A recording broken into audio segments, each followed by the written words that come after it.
The show is late, number one Marvel fan. It's not you, it is us, or me, more appropriately. So, yeah, it happens sometimes, but we're here now. I hope everybody's had a good week so far. There's always an auction going on that you don't know about or you do know about, but we had a huge signature auction from Heritage last weekend that started on Friday and went again on Sunday. The format seemed a little bit better, but that was just from a for me as an observer on the outside. We're going to talk to three gentlemen who probably experienced it a little differently than I did, but with our heritage recap. So let me bring these guys in. We've all got lots of stuff to talk about tonight with this heritage recap. We've got Dino, Dan, and Nikki B Hey, this evening. Welcome, Good gentlemen. evening, everyone. Hello. Excelsior. So yeah, I was a watcher, for the 2 days. More on the first day than the second day, yeah, than Sunday. I definitely was in and out a lot, but I watched most of day one. Things sort of seemed to go a little smoother, I guess. But that's just me as an observer. What did you guys feel with the pacing of everything this past weekend? The best son, thing about it was for sure. that they just didn't have 1,000 lots in it, you know? The biggest complaint was every session was too long, and with 200 fewer lots, you didn't quite have that marathon feel. It still takes a long time. I mean, there's no other way around it, but shorter auctions do those extra 200 make a difference. Yeah, yeah, no, definitely. I mean, it was surprising. I thought it was gonna be over at one point, came back in, and it's still going on, even though I was mostly listening to it versus watching it all the time. But yeah, I would have to think that a lot of people, as long as they're not football fans, are fine with the new format. Yeah, I enjoyed it. I What thought it was well paced. A lot of surprises. A lot of ones that kind of just waited till again. You just had these big ramp ups right near the when it goes live, and then you just see the fireworks. So it was I think it giving more time with less lots allowed it to play out. And I thought it was yeah, like Dan. I didn't feel like there was just 8 hours of lots after lot. It was much more manageable. Mhm. Um, I kind of like the way they separated the post 2000 lots into its own auction. It's just I don't think they really let enough people know about it yeah. to kind of segment their time that way. But for me Mhm. personally, as a vintage guy, it helps me focus. Separate us, Uh, yeah. yeah, the concept is great. I think the concept is great. I think just people need to know more about it. Honestly, I think they should just keep it in alphabetical order and say we're going to take a break at, like, let's say the Yeah. R for right now.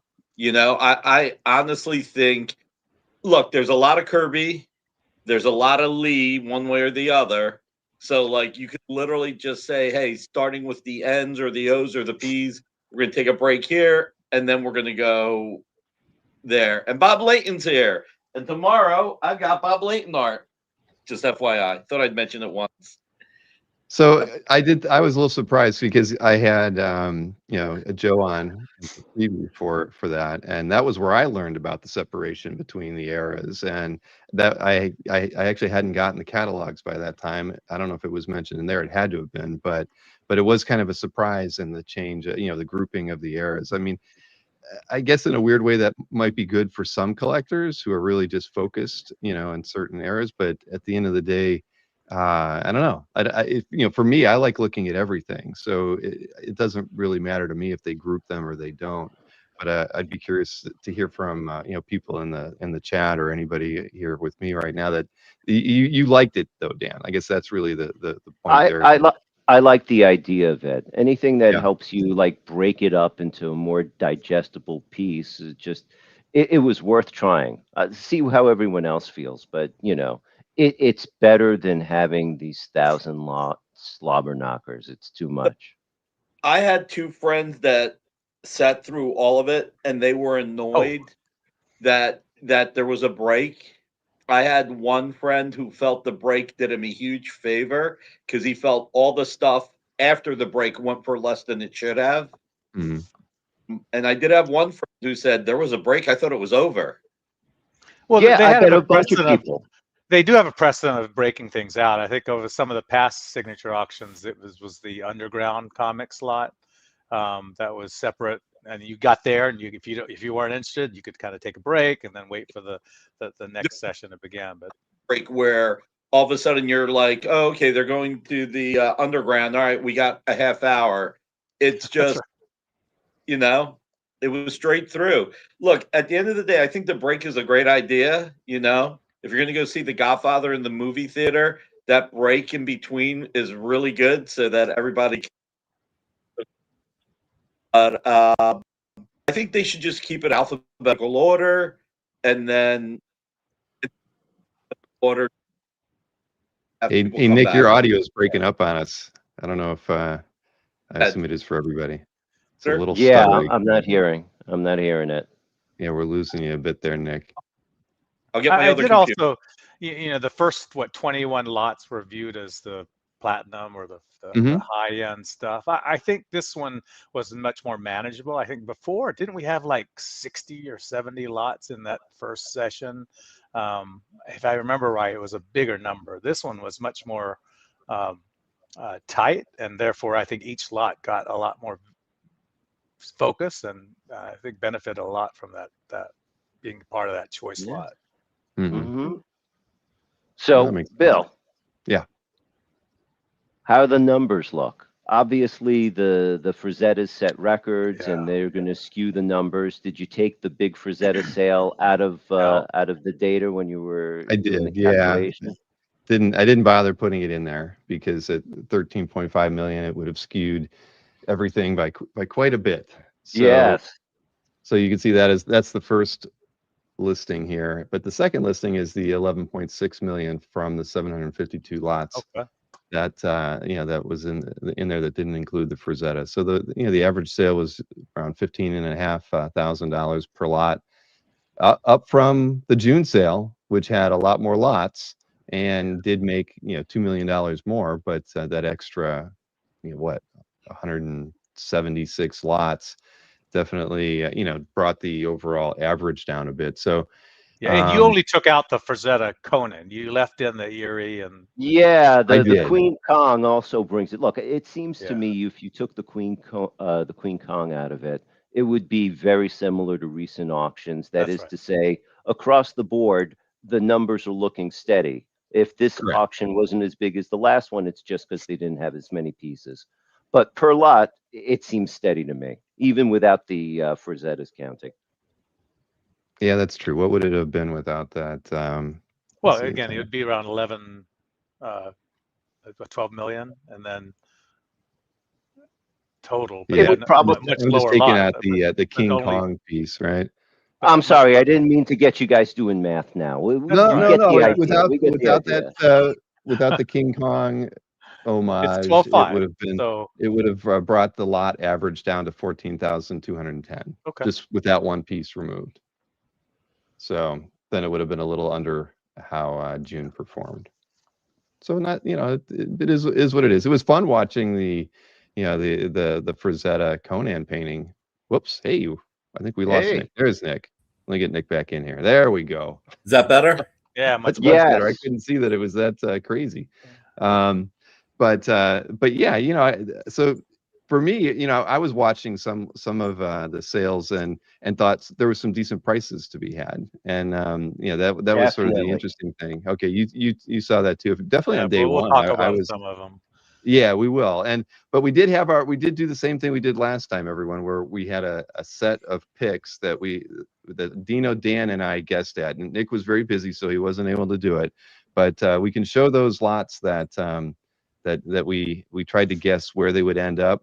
And fortunately for me, I finally won one. That's the only thing that makes me very happy, because I was skunked the first time around. Let me see, get this right screen shared here. All right. So this, of course, was the Rights and Swamp Thing splash page from issue 4, and ended up at 87.5. These prices are with the buyer's premium shown as well, everyone. And Dino was the closest guess on this one at $78,000. Dan was a little under that, and I was a little under Dan. So the thing, like with this piece and a few of the other ones that we're going to see, is it seemed like a lot of the action happened, it all happened live. I mean, a lot of times you see some of these pieces move a little bit earlier and then, start sort of slow. So this one, I didn't know where it was going to wind up just because, once it hit the live bidding, I wasn't quite sure. But clearly, Dino, you had a pretty good target on this one. I follow the rights and market pretty heavily. I love the artist, love the series. I think this one in the beginning you would think, okay, well, he's only a quarter of a page facing the other way. It's a bit much better splashes in terms of content. But I think what really drew me to this, what I thought really this song was the line work and the rest of the page. I mean, this is a really impressive inking and line work, the detail on Swamp Thing, the background, the whole moon and castle, and I think gives it that eerie feeling. And look, it's number 4, I believe, so an early one, and he only had 10 issues, so these aren't very common. Anyway, so getting in the high 70s, which 78, I think I thought, but getting to the 80s is no surprise. And these are jewels of a page, particularly for those that appreciate the studio and rights, and look, it certainly deserved the price that it got. I thought it was a great piece. It has all of the moodiness that you'd want to That's right, see, all the moodiness, that's the word. It's got the atmosphere that Wrightson really brought. I didn't think it was going to go quite that high because the image of the Swamp Thing, although the detail work is amazing, the image itself, the positioning is all not that strong. And I kind of thought that it wouldn't break 80 at this level, but it's a great example. You're not going to get many choices. And yeah, this one goes to Dino.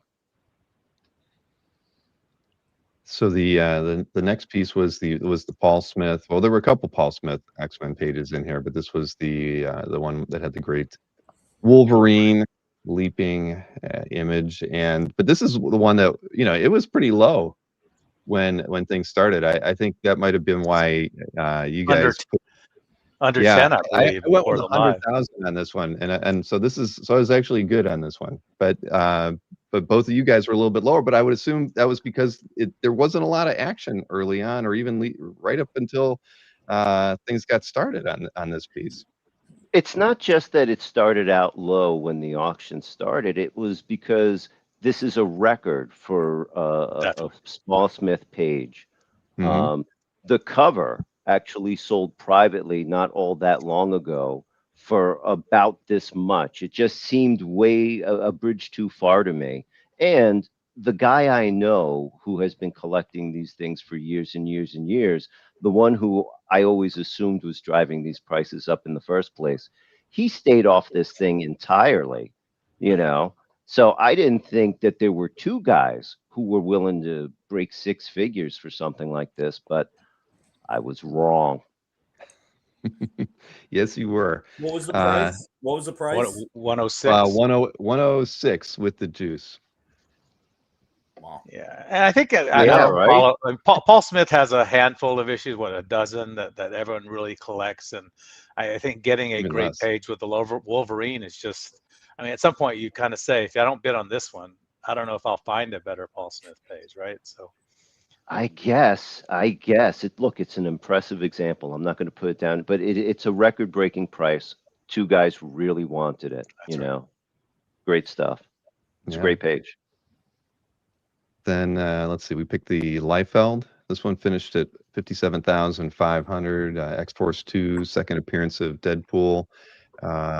Dan, this is one that you got. You guessed $65,625. A unique price. You had some metrics in there that were giving you those extra dollars. I priced in a cut bid. I do. I take the number and then I put in their 25% because every dollar counts. I'm trying to beat you guys. So I take a couple minutes and try to do the math to figure out what's my top bid. And then how does this all factor out? It's a great page. It's very early Deadpool. It's Cable, just right? Yep. And that's not Cable there. That's what's his name? Kane? Kane. Kane, I believe his name was. Yeah, look. A minor character. He's not the draw. It's all Deadpool about this issue. It's a super early appearance, not the first one, Lord only knows what it would have gone if it'd been earlier, but you know, it was worth it. This is what the going rate is for these things.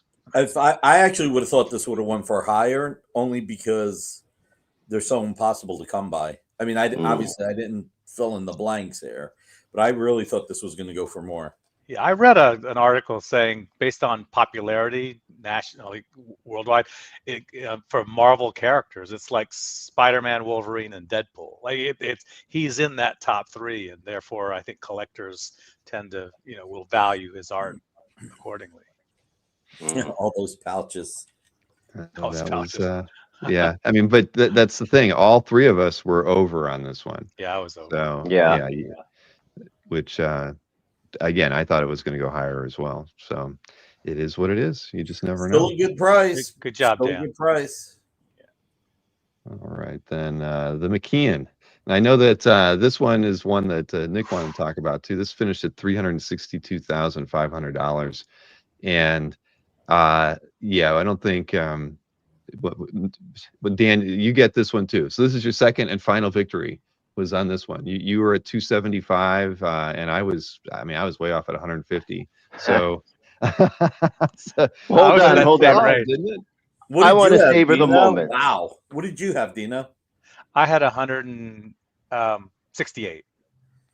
I just figured, I mean, this is what they didn't say was the poster was this page where they wrote kind of, I mean, this is what advertised more so than the cover. Yeah. I think I know who owned this, and I'm just sure he was very pleased with this result. Oh, I'm sure. Listen, even though I was the closest, I was still off by a bit. 100,000, yeah. It's insane. What was it at when you guys were guessing the prices? Maybe 40? Around 100? 40, maybe? 50, way under 100. I did mine well early. under. Yeah, we did early. Yeah. Well All right. under. I think, I actually owned I did sell my Arkham Asylum page. I know that because it was painted and it was one that didn't really have the big bump of the COVID era that a lot of the black and white stuff did. And this was an interesting case for this one coming out, because obviously this is probably the top page within the book. So I didn't know even how to handicap it at all. I mean, Yeah. I just thought 150 in that range would be. No other page compares to this. Nothing. Nothing else from the book. No other page is a comp. It was all guesswork, and we can all agree it's a top example. And one of the things that you really learn watching enough of these heritage auctions, the difference between a $250,000 piece That's right. and a $350,000 piece is who shows up that day. And the same thing for a $300,000 to a $400,000 piece. It's all academic once you really start going into that deep water. It could have finished higher, it could have finished lower, but this was the top example, and it came down to what they would pay. When you have a top example of a piece of art that everyone covets, or at least is a category, that's where the roof can just be unlimited. I mean, you just know someone's been waiting for this to come to market, or two people were waiting. At least we're waiting on this, and the bidding showed that.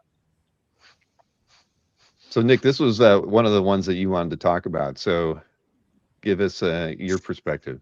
My head spun. I mean, like literally, like my mouth dropped like the Joker right there. I was looking at all the other comps that were on Heritage. I don't think a single one broke $20,000. So when I saw this, I was just like, what am I missing here? What am I not seeing? And I guess the fact that it was the poster, and I guess this was in a Black Hole collection for a while. It was, yeah. And also, a lot of those pages are not pretty. They were going for a very visceral effect. Yeah. And, a lot of those pages don't stand alone very well. They don't have recognizable characters. The frame of reference, and I'm not putting down the art from the series, I'm just saying this is the most accessible piece of art to collectors, not the people who just love that issue, but to Batman, to collectors, to DC. No, you got the Joker and Batman too there. And it's better than the cover, right? You had to choose this over the cover image. 10 out of 10. 10 out of 10. My mouth dropped, my head spun. I'm like, what the? but good for McKean and good for the hobby. This Oh is yeah, Exactly. bless him. Bless him. Good for him. All right, next up. Now Dino sweeps everybody from the from here on out. The next five are all for his. But this one uh finished at $200,000. Right. This is the Fred Ray Action Comics cover.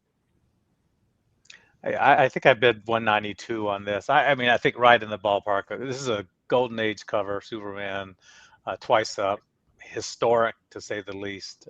Is this the third oldest that we know about? I think it's Yeah, and I like the think third or we know fourth. we know the 12. I think is what one of the calf owners owns 12, and then anyway.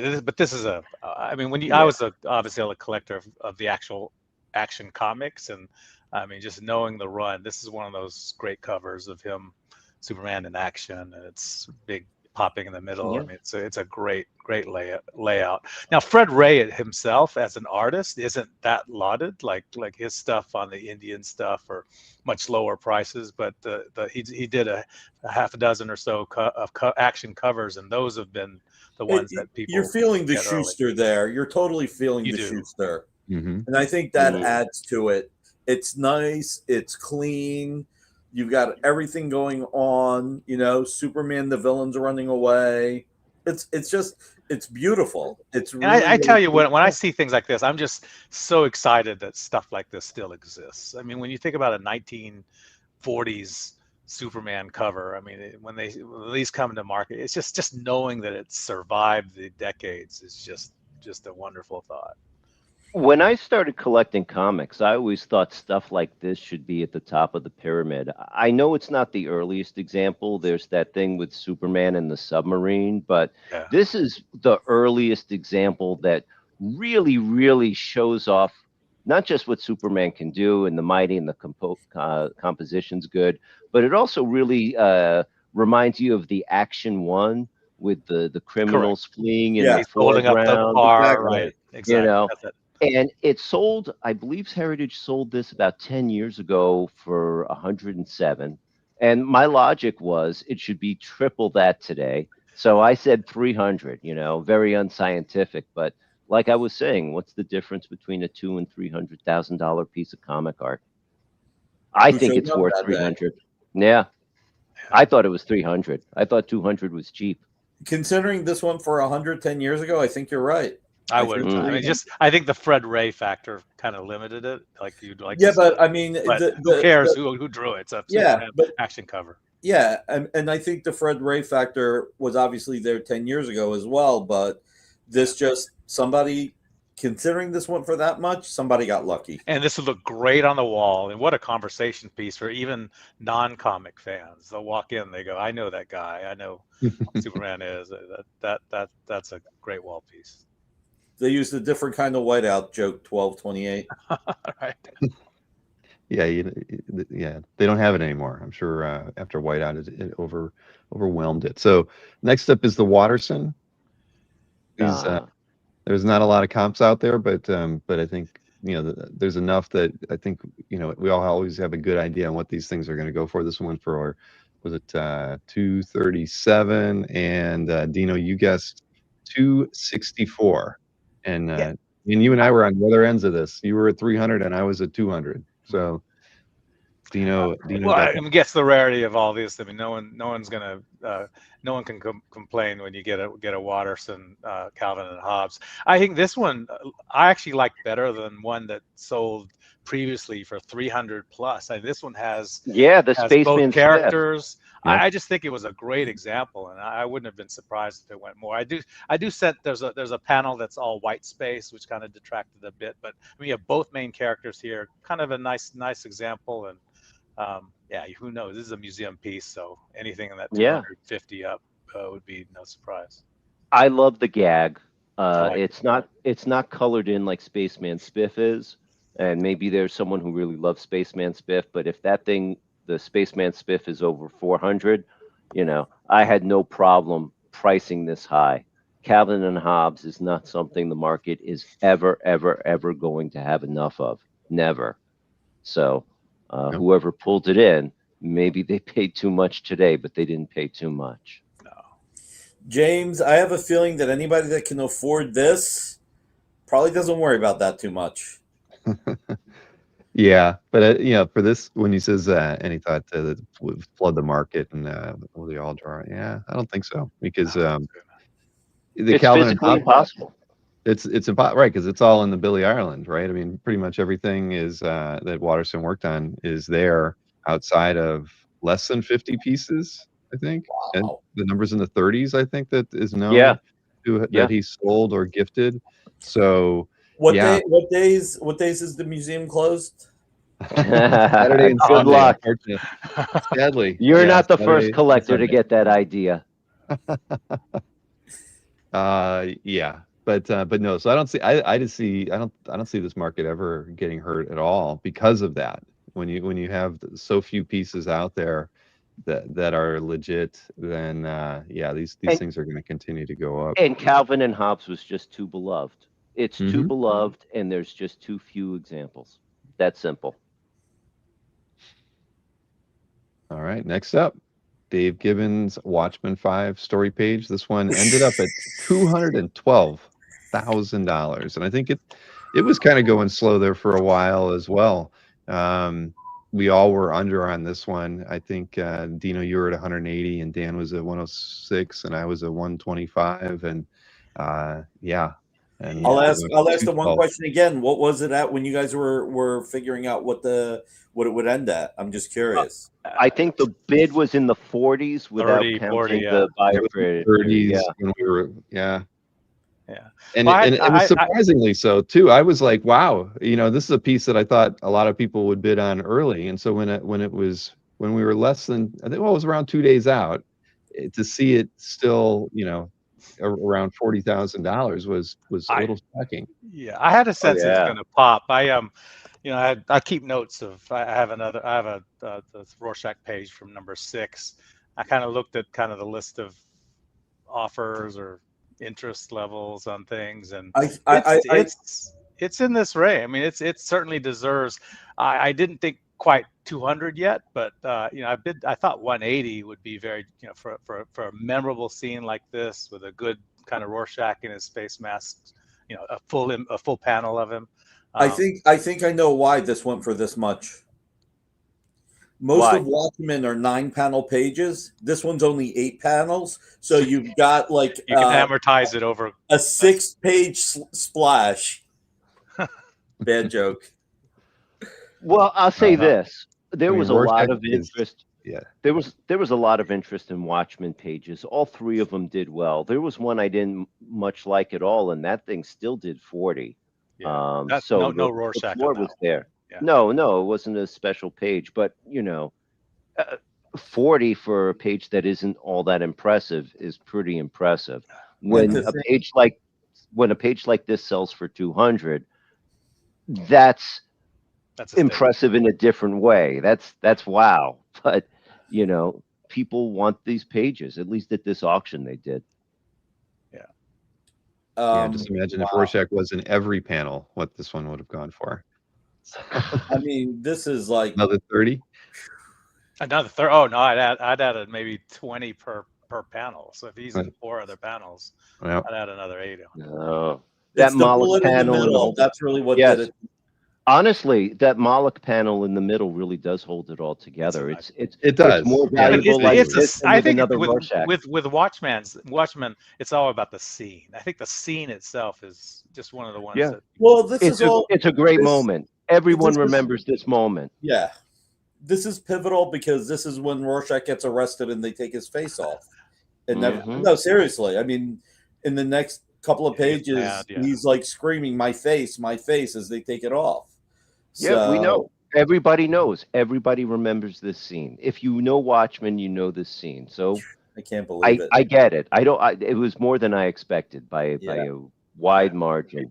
But I can't say Watchmen pages. I can't say they don't deserve it. I mean, they're great, all of them. All right, now next one is that Alex Ross Marvel's splash page, and it was $26,250, and Dino was so close. $26,400 was his guess. Yeah, I just sold my half live thing that we had, I Yep. did sell my Marvel's 3 Galactus with the Fantastic Four. It went to a very known collector, but I kind of used that as a proxy, and I figured this was getting some of the hype from the movie, which is great. I expected it to do a little bit more, maybe, but I just thought without the kind of a big Fantastic Four presence in there, it would have been a little bit. It held it back a bit, but it's still a great page. I mean, I love the viewpoint of the whole Marvels is about how superheroes are viewed from the people perspective, and I think that this captures it perfectly. Looking up and seeing Galactus. I love this. I love this splash so much. I always will hold Kingdom Come as my favorite Alex Ross project, but Marvel's was what gave him his break. It came first. And most of the pages are very, very slice of life kind of scenes. The pages where you really get to see the superhumans doing superhuman things were few and far between.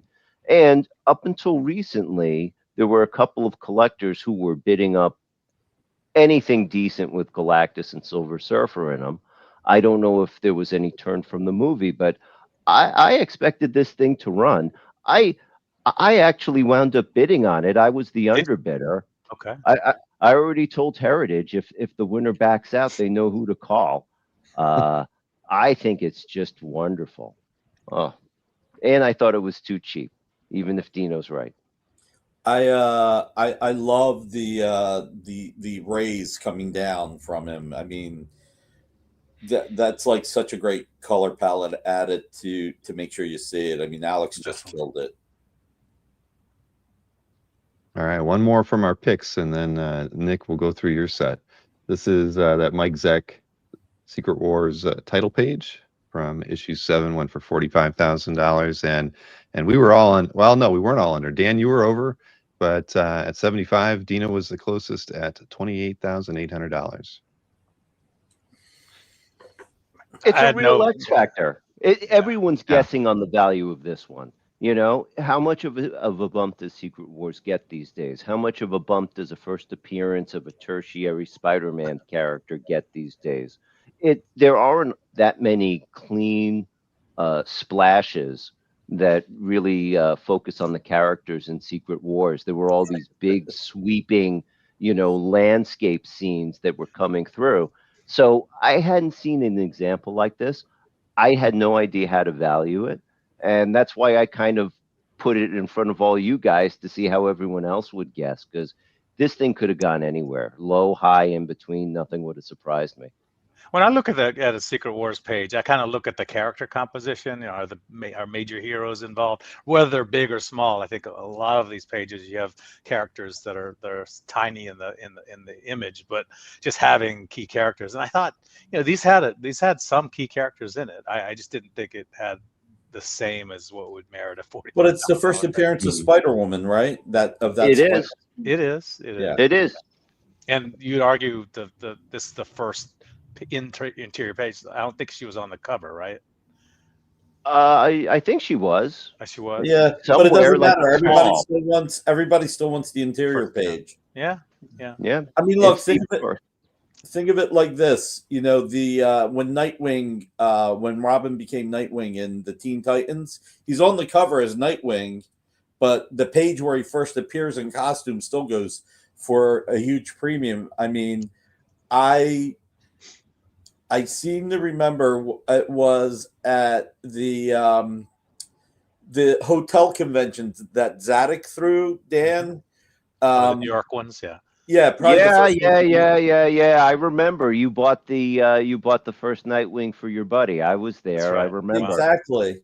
The guy gave me the seller. The seller was like, "Listen, I know you expressed interest in this page, Dan. I have a guy about to buy it from me. If you want to give me more, you're welcome to." I said, "No, sell it to Nick. Sell it. Thank you. That's so." Wait. He actually wanted to charge you more. Oh yeah, what, you think he was going to sell it to me for less after you made your said I'll take it? No, he should have sold it to you at the same price. That's not right. Oh, hey, listen, it's where it belongs. The guy who owns it is the guy who should own it. It all ended well. I think Okay. something to think about is like with a smaller number of lots, the Zex, which is typically at the very end of the auction, when you have an 8-hour marathon, a lot of those people have gone and put in their little live bids and go away. I think people here could just, if you wanted this page or one of the Zex, so you could hang out and actually bid live on it. So I think that helped a lot, not having the fatigue of a normal 800, 900 lot auction or 1,000 lot auction. Yeah, well, for the right lot, people wait around, but it has to be the right Yeah. lot. If it's just an okay Zec, you're right. You take your chances. Now, just a real quick question. As far as the heritage auctions are concerned, there's one more international auction, Yeah. and then the next big auction October. starts right after Christmas and goes into January again. No, I think there's they a always have one in November. November. There's the Listen. November one. There's an October big- international and there's November. We got big auctions coming out of our ears, folks. You got the international event. You've got the November auction. You've got the Key From auction. From is next You month. got to do a recap for that one, Bill. That's a really unusual thing. And then you've got the Del Toro Horror House with later its this own month. share of. Dude, Friday after next. it's amazing that prices are holding up the way they are. I saw a bunch of things that sold like 3-4 years ago, and prices in the pandemic were a little frothy. So I can see how a few pieces went under the radar and sold cheaper than they did maybe a couple years back. But I also saw that happen with a Barry Smith Conan splash that sold 10 years ago. I saw it from a Tales of Suspense Kirby cat page that sold a decade ago. It's a lot of material coming through, not even including the weeklies. It's so impressive that the people are coming up and still bidding what they're bidding. I should be able to win dozens of things. I can't win anything because people keep showing up. I also have this sense that, like, we talked about years past where you have a lot of collectors buying and selling, and they'll buy something and then they'll co-sign some things to kind of help alleviate the cost of that.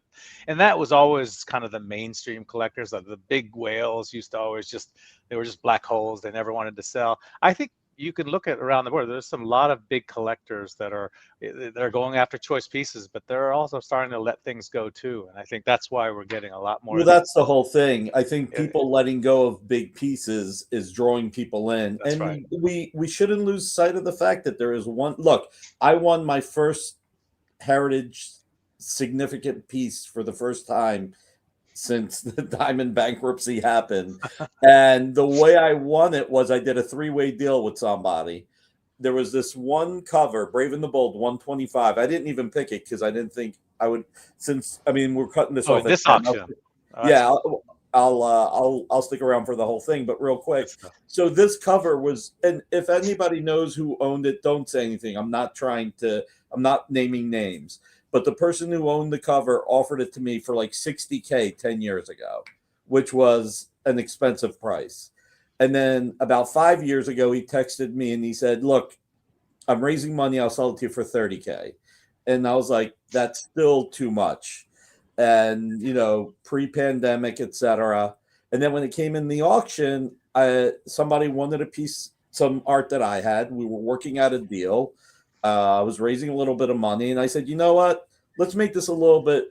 If we can get this one cover at this price or lower, that's part of the trade. This way, I can get something as well in this sale. So you're getting more creative deal making. Yeah, working an auction piece into a trade. That's a new one on me. I haven't heard that before either. Did not go above 20,000. That was it. It was either I get it for that, and it was letting go of a piece I wouldn't have let go in the overall deal. So was that the Green Lantern one, the Brave and the Bold with the Green Lantern? No, it's the one with the Flash being mauled by the tiger. And okay, yeah.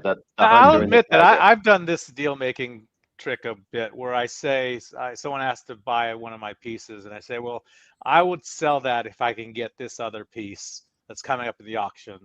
And I'll just say, maybe I give a price, or maybe I'll just say, if I get that, you can have this other piece. Right. And that way I have some sort of stuff in my back pocket in case I want to go after something. And I've done that at least 2-3 times. Yeah. So And that's Mhm. even that's even with the creative. 25% VIG, it ended up going for 17.5 all in. So I was Oh, good like, for you. So you yeah, got less than what you would have paid 10 years ago. yeah, a lot less than 10 years ago, and even less, Nice. almost half of 5 years ago. It's a great cover. Look, the Mhm. apparel market keeps going up and down. It just literally keeps going up and down. So, um, Yeah, but apparel Batman cover, that's Baver the yeah, Bold. there's Those a are lot fun. out right now because they were going for strong prices. So a lot came out. The prices have like Cooled a calmed bit. down a little bit, Yeah. and they'll go back up again. So I was just really happy to finally get something that Good for you, Nick. I've wanted it for 10 years. So it worked out. No, Patience congratulations. is a virtue after all. There you go. That's perfect. Well, let's see. We've got. I wanted you guys to be able to go through all your picks. Yeah, should we So let we Nick should. go first because just in All case right. he has his Yeah. Well, yeah, we've already business kept deal in. Nick longer. Yeah. Yeah, I'm just gonna stick around. That's because we're good company, Dan.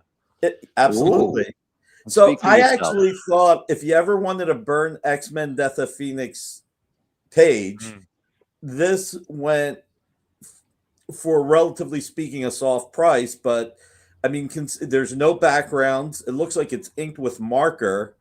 I just thought, like, I couldn't even figure out where this page was going to end. I was like, okay, somebody got a good deal here. Wait, this is the 133, right? Is this X-Men 133? Yeah, I think Yep. so. Yeah, this is the Yep. Wolverine alone issue, I thought.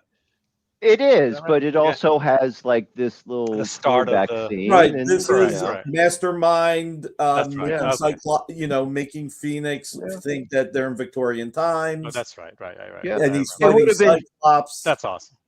It Yeah, would have and been just as easy to see this go in the 70s, even though they're not amazing pages. These things just don't come up. So Well, you know I'm what? with you. Actually, It's a good price. that's where I thought it was going to end up. I thought it was going to end up in the 70 to 90 range because it's 2 pages. Yeah, and also And this is Burn X-Men, and even though the characters are in costume, they are the characters. So exactly, a lot it's of really still, good yep, inclusion. still Cyclops and Mastermind. Yep. So I thought somebody got a good deal on this. Mhm. Look, again, there's no background, and it's inked with marker. It's somebody did okay. If you ever What I wanted also to like get about it, Phoenix. given the cost, the value of these Burn X-Wing pages, it's very hard to get 2 consecutive side by side, right? I mean, you buy your one Burn X-Men and you're like off the market for the rest of the right. But having Yeah. 2 that you can display in sequence, that's pretty rare. That's really a cool find. Yeah. So congrats to the winner. Yeah. And it could have been a Cyclops discount, as Marcus says. But I, Actually, I Robert don't know. Berman just threw something out there that was a nice piece of information. What? Yep, that it was added when they wanted to extend the story. That's Oh possible. yes, possibly. So what I'll say is I'll never be able to get a Schomburg. This is later Schomburg, and not like, oh my God, but it is still beautiful, and went for a decent amount of money for an Overstreet price guide cover. Yeah, well, Schomburg was always expensive, and it really didn't even matter. Back in the day when recreations weren't worth anything, his stuff was always worth something. It's a unique niche. There's never going to be enough material for the market because most of it doesn't exist anymore.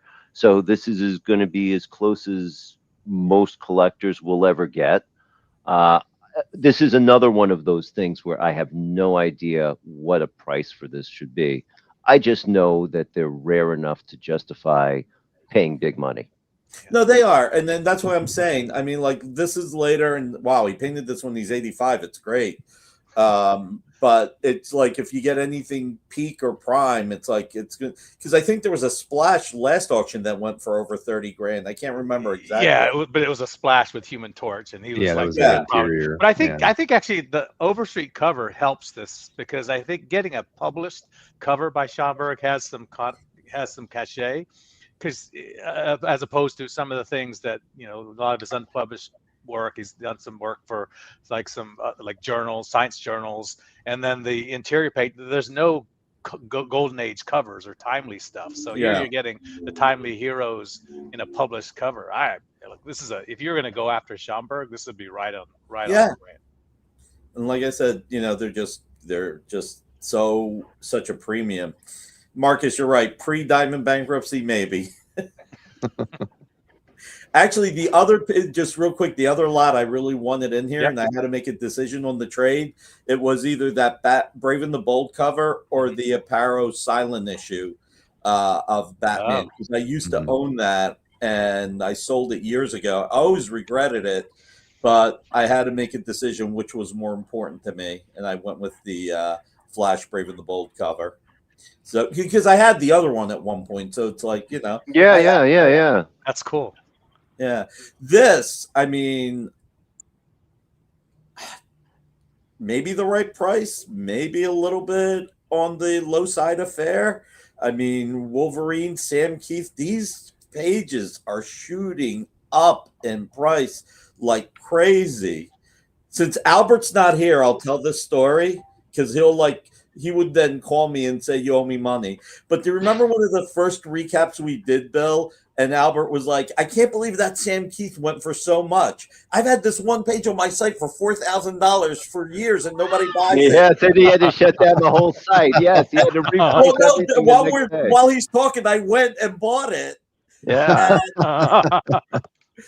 And he's like, and then after the show, he's like, "Wow, you beat 3 other people. If none of you guys would have went for it, I was going to raise the price." So the last Wolverine splash from the series by Sam Keith, I think went from 40 and 48. Those are the last 2 signature auctions. So getting this is a splash or a cover? I think this is a splash. It's a right? cover. No, that's a cover. It's a cover. It's a cover. I mean, so you're paying another 10,000 for a cover. That's good value. Yeah, and the line work is amazing. And Yeah. the line work is just amazing on this too. It's worth every penny. It's Oh, great. it's so intense. I mean, you can see how intense Wolverine, the power in this cover. That's why I think I think it's on the low side of fair, and the person who sold it made good money. The person who bought it has upside. Everybody wins. Agreed. All right, now you've got another John Byrne Uncanny page here, right, from 118. Yeah, I mean, is this the Ricardo Villagrán discount? Like, it's not inked by Terry Austin, so that's why I went for less, because there's a lot going on here. I've noticed that issue doesn't seem to get quite as much without the Austin inks, but it's not bad ink work. This guy, no, he's not as good as Austin, but he's doing an Austin impression pretty darn well. Oh yeah, no, trust me, I agree. That's why I felt this one definitely fell between the cracks. This one was definitely one that I would have thought would have went for 60 grand. You've got all the characters there. You've got Storm in costume. You've got Colossus. You get Cyclops and Wolverine at the bottom. But it's like, all right, maybe it's the non-Terry Austin discount. Still beautiful. But still 41,000. That's Oh yeah. Look, if it weren't Byrne X-Men pages, we'd all be very happy with 45,000. Yes, we would. Right. Now, what was the next one? All right, that's the Andy and Adam Kubert page, Batman versus Predator, right? This one went for $37,500. Andy, and there are so few of these pages out there, so few, because Adam and Andy own them all. Yeah. So 37.5, I felt like was a strong price, but worth it. It's just, it's beautiful, and I was a little surprised. The price is strong. I don't get it. But I don't get the context. I never read the book. I don't understand exactly what I'm looking at. It seemed like a lot to me. I know there's a lot of great Batman pages. You can get Batman Aparo covers for less than this. I got one for half of this. So there you go. That I don't get it. I'm not saying it's not worth it. I'm just saying I don't understand it. No, I mean, look, and it's Batman in armor. Actually, it's not even like you're getting him in the Bat costume. So it's not like you're getting Batman, but are you getting Batman? You're getting Batman in an armor costume so that he can fight the Predator. I think it's the first big crossover. Dave Gibbons wrote a great story. It was written by Dave Gibbons, and just Adam and Andy just really killed it on here. And I think to a degree, this really was their breakout book. Because before this, they did Doc Savage, Adam had did a fill-in like a Johnny Quest. I mean, they were doing work, but this was like prestige format, got people excited, went into multiple printings, and it's just amazing. It's just amazing. All right, so this one Strong price. did well, right? Strong price. I don't have. Well, I've got mine in front of me, but I don't have that one in front of me. So next up, 35,000 for this Frank Miller Daredevil 189 page with Klaus's probably heavy work on it. I'm going to say, considering what these pages have been going for lately, you've got Black Widow, you've got Stick, you've got Daredevil. I actually think this one went a little bit lower than I would have thought. I would have thought this would have won for 40,000 plus juice at least 50K, just because these pages have shot up. Even though it's Frank drawing on the 8x10 and then Klaus drawing it off the light box, these pages have still been going for a lot of money. And I don't know, 35K all of a sudden, this one feels like a really good deal. It does. I mean, I think anything past 179, you kind of have to put that fat Frank Miller kind of how much work he did on the page into it. But the Black Widow pages have gone fairly strong. You've seen her in lately, so you're right. This is hard to gauge without Daredevil, but yeah, 35 to 40. That's solid for a Miller Daredevil. A lot of the other pages have lack of action too, Joke. I gotta say, the old timers like to tell me one day they woke up and everything Jack Kirby did was worth good money all of a sudden. And I kind of feel like one day I woke up and everything Frank Miller did became worth big money. I'm not going to say that for the greater examples it went this way, but I think for a lot of the market, Daredevil pages kind of got ahead of themselves during the pandemic. And I think these examples look great. The results look very cheap, but this isn't pure Frank Miller. I'm not saying that you knock it, you take it for what it is. This is the art, this is the real page. But there are tiers to this, to those people who really focus in on it. And the greater examples will keep getting greater heights, and they should. But stuff that isn't a great page like this, 35 should be plenty. Call me crazy. It's not like I'm the Miller expert here. But no, look, that seems plenty. Plenty. 5 years ago, yeah, but Dan, we can't look at past prices and say. I mean, you have to. Right. The market's been growing up consistently, and to be fair, putting 35 in a page like this, the Miller market's strong and can continue. There's a lot of questions on a lot of different pieces of art, but Miller Daredevil. But how does this rate as an example? We know it's not an A. Would you call this a B? It's not a B plus. Is it a B minus? A B is a $70,000 page now, with Daredevil and a panel. So does that make this a C? Is that what C page? It's where does the line get drawn where these things really need to run deep into 5 figures? That's my question. Right. I'm not trying to really peg this page or dump on this page. Not at all. I used to always look at Miller Daredevil and Burn X-Men, see how that market grows.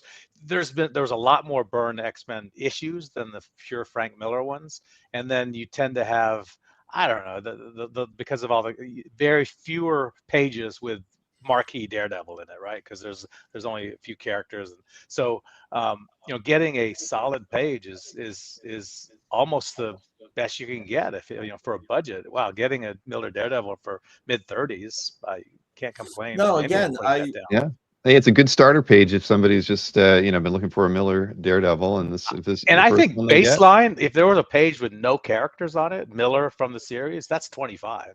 You know what? This could be the case though. That I don't know. A lot of the Miller pages have been coming out because of the strong prices. So maybe there's enough out there that this leveled out at 35. There's a splash coming up in the next auction. We'll all see what happens to that one. It's a Daredevil splash for 177, I think. If it's a good one, it'll go to the moon, and it Yeah, should. we'll see. We'll see. Mm. It's got Stick and Daredevil. So I added this. I know there's no Wolverine on it, but it is a gorgeous page. It is absolutely stunning. And I was also surprised this didn't break 50K. I wish I was in a better position because I would have, between the two Miller pages, I would have jumped all over this if I was in a better position. But this is Prime Miller right gorgeous. Here. This is Prime Miller. Yeah. I mean, Rubenstein did such a great job inking Frank on this. I think he was the perfect inker for him on this miniseries. Yeah, he was. I loved it. I mean, this miniseries was just perfectly done. Yeah. So, look, still a lot of money. Don't get me wrong, but I think the person who won this got a decent deal. Yeah, no, I agree. I thought it was going to go for a little bit more too. Wasn't sure where. Marcus wishes it would have broke 50K. Gee, I wonder why. Yeah, James says one claw and it would double. Yeah, it's true. Yeah. All right. Well, let's shall we move over to who's next? Why don't we go to Dino? All right. All right, let me switch screens here. So I picked these are the ones these are 7 picks that I tracked and had invested in, interest in. I didn't win any of them, but I did follow them closely and happy to share some thoughts with the rest of you. So obviously this was a huge Weapon X page. It didn't say, I think one of the things that was when this sold 175,000 Comic Link, 177 at Comic Link 2020, they mentioned that this was the cover of the trade paperback. I don't think Heritage mentioned that, and that would have, I think, added a lot more allure to the piece. But this is the, again, as James So says, are you saying it sold cheaply? Are No, you saying it went light? No, I'm explaining why something like this saying. would go twice, 2 times 2020 price for a marquee to 360. It sold for 362 or something. 425. Sorry. 420. Yeah, with the juice. That's like 2.5 times what it sold in 2020. That's one that everyone thought they not overpaid, but was beyond what your expectation was when this sold. So it was shocking back then. It was shocking, but shocking. This is even more shocking. So I'm just saying this is the premier Weapon X page splash you'd ever want.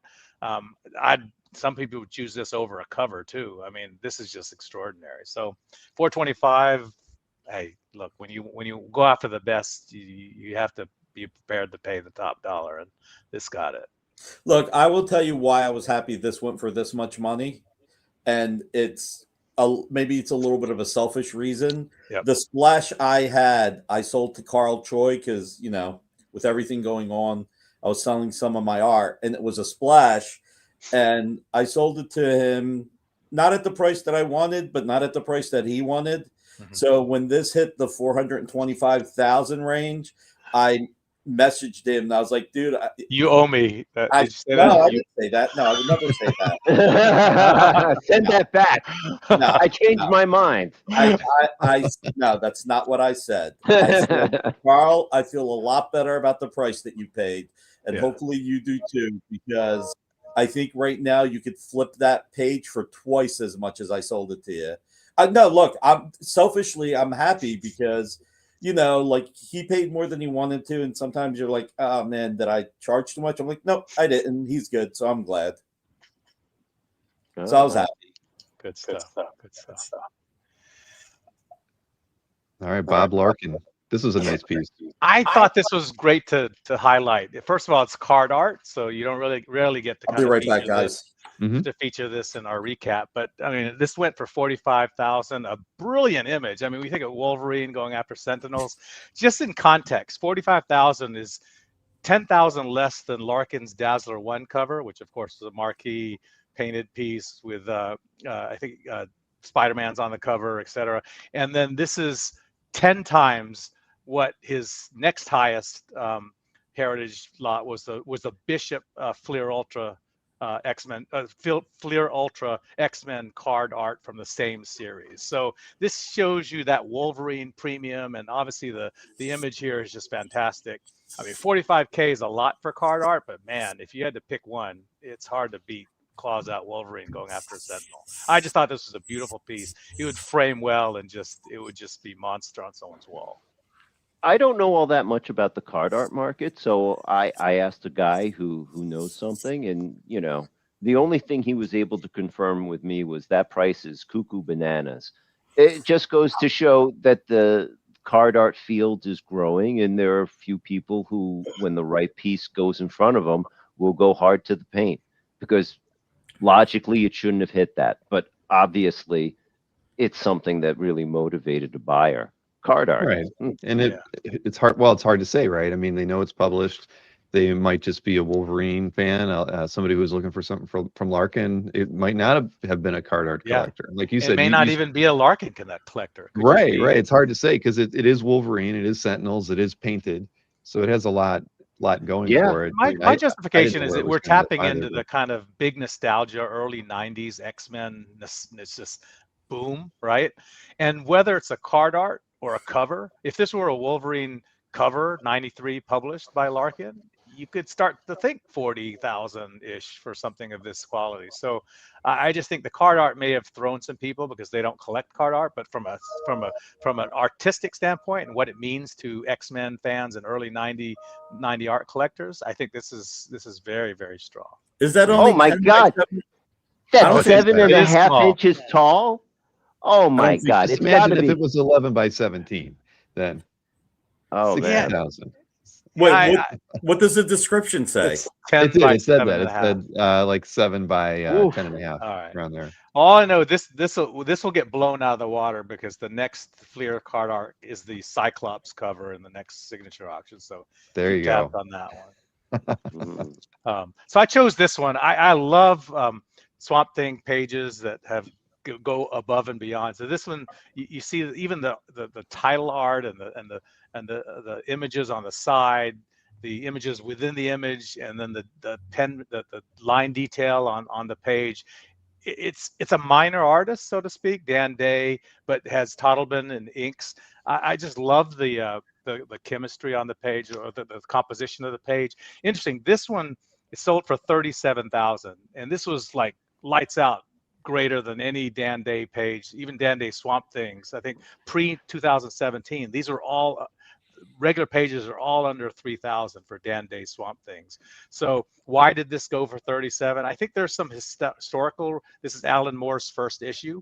The DPS from the same issue sold for 25,000 in the same auction. So there's definitely a demand for this Alan Moore issue and kind of Dan Day's art on this thing. So I mean, getting the page one splash for 35, it fits well with kind of the demand that revealed itself during the auction. But I just I wanted to point this, the composition of the page is so cool. It just has everything. There's not a wasted space on this on this page, and it again for a Dan Day example, it's probably very top tier right now. Well, Dino knows a good Swamp Thing page when he sees it. There's no question. I think Dan Day's involvement with the page, even though he's the penciler, doesn't play as much as the fact that the Swamp Thing 21 cover just sold for something like 200 recently. And that is almost certainly the reason why the first page from the Alan Moore story, a double page spread from the same issue, and the cover from Swamp Thing 23 also all came at this auction. They all came up about the same time. They don't have that famous image. The cover to 21 is the most famous image associated with it. It was always going to blow everything else out of the water. But these pieces are kind of basking in that glow. It's that nostalgic factor, right? Yeah, and it lets you make that stretch a little easier when you 21 is Anatomy Lesson, which was a groundbreaking issue. Just people remember it. But that's more second issue, though. This was his first. So but look, these are beautiful. All three of them, the double page spread, this splash, and the cover to 23, which is Tom Yates, not Day. But they're all wonderful examples from very early from Alan Moore's Swamp Thing run. They should be worth money. That's what really makes them all worth the money. It's not that someone fell in love with Dan Day out of the blue. It's all for the nostalgia. Well, but Hopefully, you are getting the rights and feel here. I mean, it's Oh, yeah. you're getting the atmosphere, you're getting everything. But if a Wrightson guy wants to buy a Swamp Thing and they've got 37 grand to spend, they'll go buy a Wrightson Swamp Thing Absolutely, page. absolutely. Yes, The they Alan will. Moore factor adds to it. No, All I right. mean, Alan Moore definitely plays a large influence, I think, in any artwork that's on the market. Yeah, I mean, I had So, Larry Barta on with some Alan Moore pen stuff, and it sold for a lot more than either of us were expecting. So you just never know, but it is a key contributor, certainly. So this one's a Ross Andrew page one splash of Spider-Man from 1975. I thought this was one of the top 4 bargains of the auction for me. 15,000. This compares to 30 to 40,000 for an ASM splash of the same era from Andrew, and I just think like 15,000 to get that at this quality of an image. I think now Spider-Man collectors are tiering themselves, and Andrew's starting to get a lot of interest as all the Ramita and stuff has been priced out. He's under that next tier of artist, and I think as a great example of a mid-70s piece with it. I love the image of the verticality of the piece of the perspective. So anyway, I thought it was good buy. There were a bunch of good Spider-Man splashes by quote-unquote secondary artists. There was a great one, Web of Spidey by Savuik. And all of them seemed to go reasonably. This was The Greg LaRoque splash was really nice. Mhm. Yeah, so you got some bargains here. Yeah, there were some good Spider-Man pages, just not by Ramita, but great pages.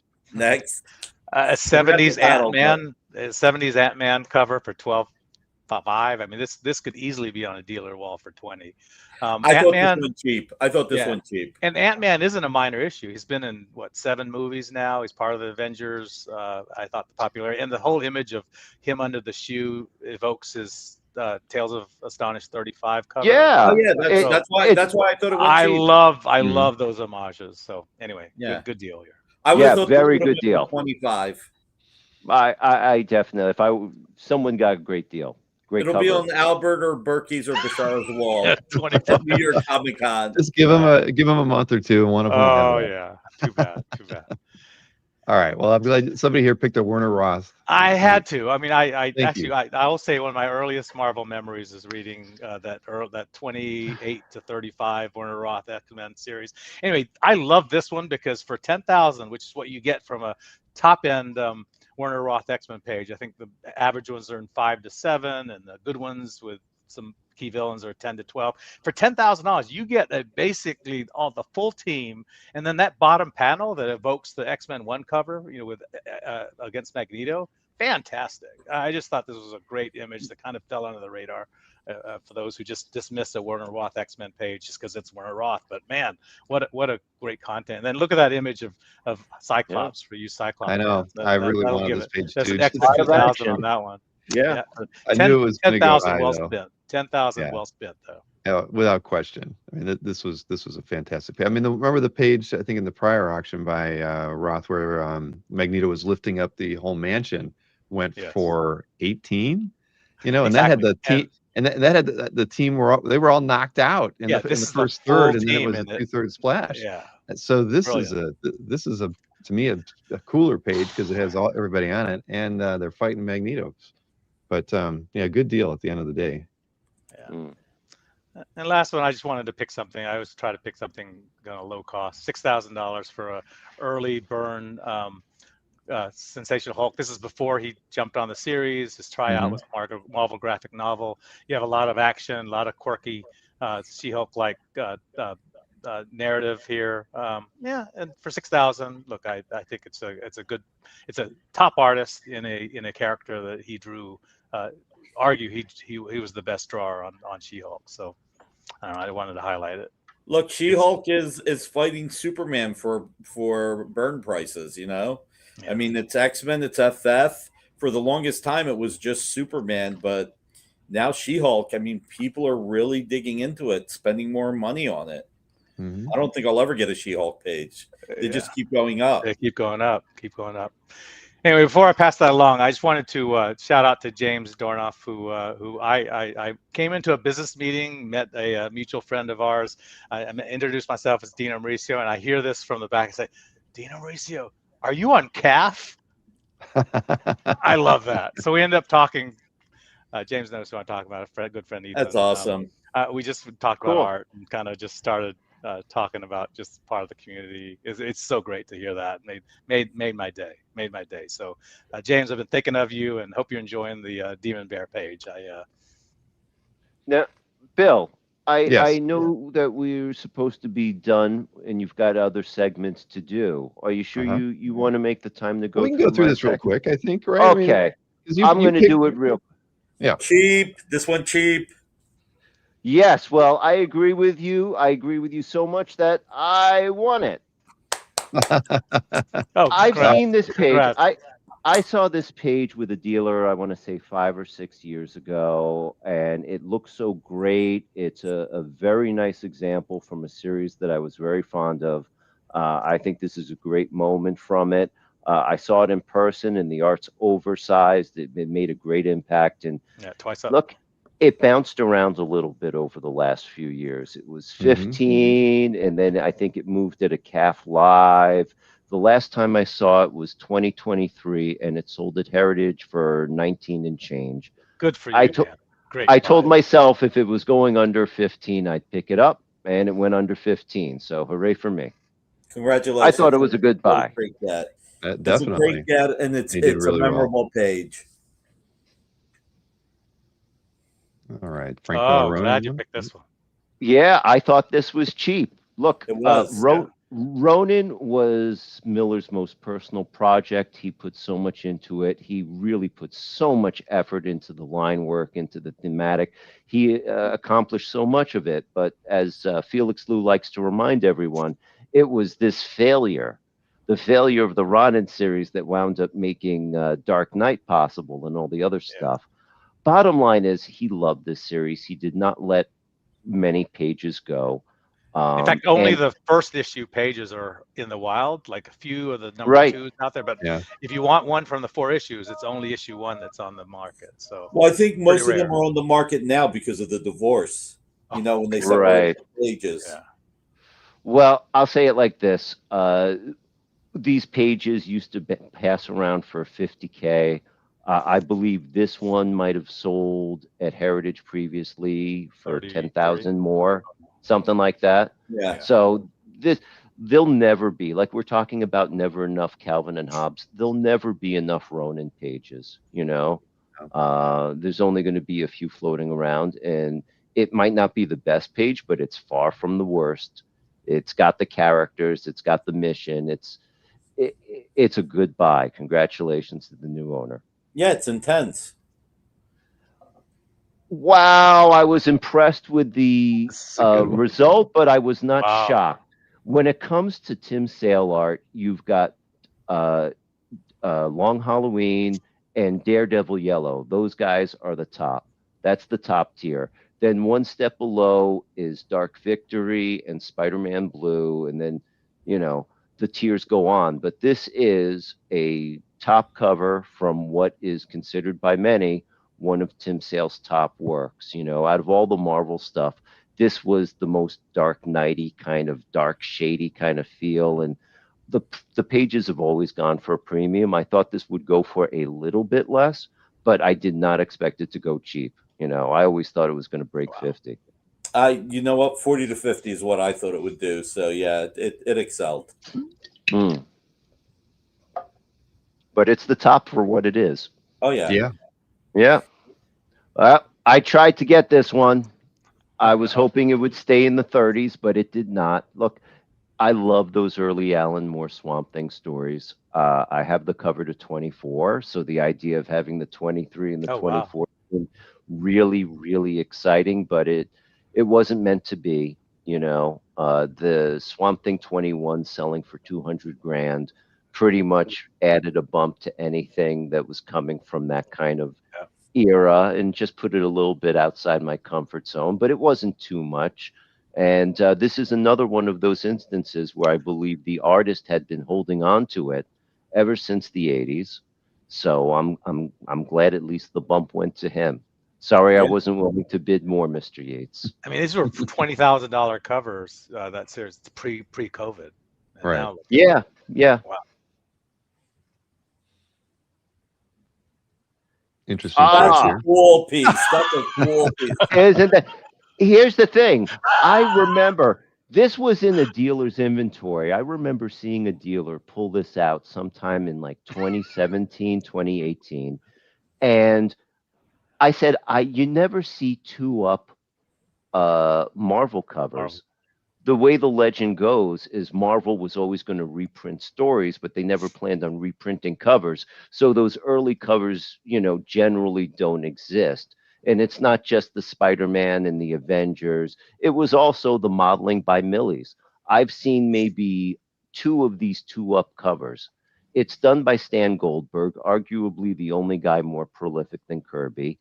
$5,000 for a Stan Goldberg cover should be plenty. That at first flush, it looks like 5,000 is plenty for a generic romance cover, but you will never see Another one. well, maybe you'll see one, but there are not many of these two ups all around. Whoever bought it, I can't say they paid too much. If anything, you could argue they could be too cheap.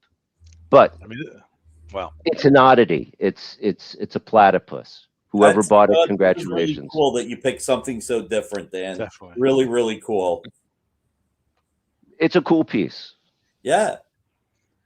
And I think this might have been the LaRoque page you were talking about. Mhm. Yeah. And So, this is another piece. This was in a private collection for decades. And after Secret Wars, Black Costume Spider-Man really became a big thing, I got a call from this collector saying, hey, I've been sitting on this forever. Would you want to give me some number? And I was like, I have no idea how to value this. It's a nondescript issue, 144 MTU. It's Greg LaRoque, which isn't bad, but isn't special either. It's completely whatever, but it is a transformation page with the symbiote costume. It's a very, very unique thing contextually. This was only a few month period where things worked like this, and it's just a great flow to it. It wound up going for 26, and in early 2023, it was offered to me for 25. Had no Okay. idea if it was the right price. Turns out it was the right price. Go figure. Well, anyway. yeah, that's a great page. Mm. So the last one you got was the Keith Pollard Green Lantern 159 cover that went for $10,625. Yeah, I just think this is a cool looking cover. I mean, I like Green Lantern from the era. I have a few covers from this era.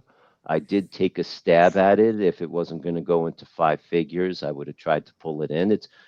It's not significant to my collection. I don't think that the issue really reverberates, but it's just a well done cover. It's memorable. It's just pretty. I just like looking at it. Yeah. I don't have deep thoughts about all these pieces. At Some the of end them of the I day, don't art, talk if about. you like looking at it, it's worth buying, right? Well, Yeah. from a Green Lantern fan, it is a memorable cover, and it is one that stood out. And good pick. I think the person. Listen, I think the person got a decent deal on this. So, Maybe. Well, I love Keith it Pollard. didn't go cheap. It didn't fall between the cracks, but it didn't go for too much either. So that's why I said it's decent. Well, thanks Well, for letting me guys, speak in my picks, Bill. Hey, no problem. Mine weren't very good, so we don't have to go over mine. But I'll try next time to give us a standalone show so we can have a little bit more time because it is fun doing these, and It's I always fun to definitely chat, yep. appreciate. I always learn something from all three of you, and and it's always and Dan, we needed to spend like 5 minutes just seeing what art you had on your back wall. So don't change anything. No. I Don't finally change got anything into my until the art next room. show. Yeah, I don't, usually have to do this. I usually have to do this in the living room. Welcome to my art room. Hey, I'll, talking. I'll make a Oh. suggestion for the next Wow. Heritage Recap. yeah. A specific show, like you're saying, Bill, Yeah. but we'll talk about the big heritage auction and we'll throw in a few pieces from the international. We'll talk a Sure. little bit about the international and the big auction. And That Keith sounds Fromm. good. And Keith And Fromm. yeah, no, that's good. That's true. So it'll be like a late Got a lot. November Yeah. time frame.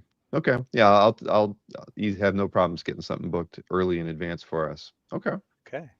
We'll All right, gentlemen. reconvene Well, this fun next as time. always. This was We didn't awesome. get to hold up our cards too often, but that's why a standalone show will give us that opportunity.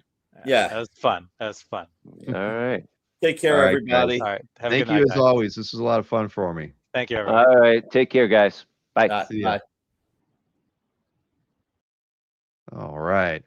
Always a good time. But yeah, standalone shows would probably be better because we could just ramble on as much as we want and look at random stuff. I had set a few things aside that actually might have been kind of fun to talk about. There was a piece, there was an EC cover that was attempted to have put at auction on like Russ Cochran about 3 months ago that didn't meet the reserves that they set, and they moved it over to Heritage, and it did much better than it did over on Russ's site. So that was the kind of stuff I was looking at. But moving on to our next segment, I've got the next comic art crew in the green room, and the bearded one is there. So let's bring in Jiggy Cruz before anyone else and say, how you doing, Jiggy?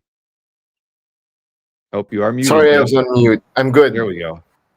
Hello. Hi, everyone.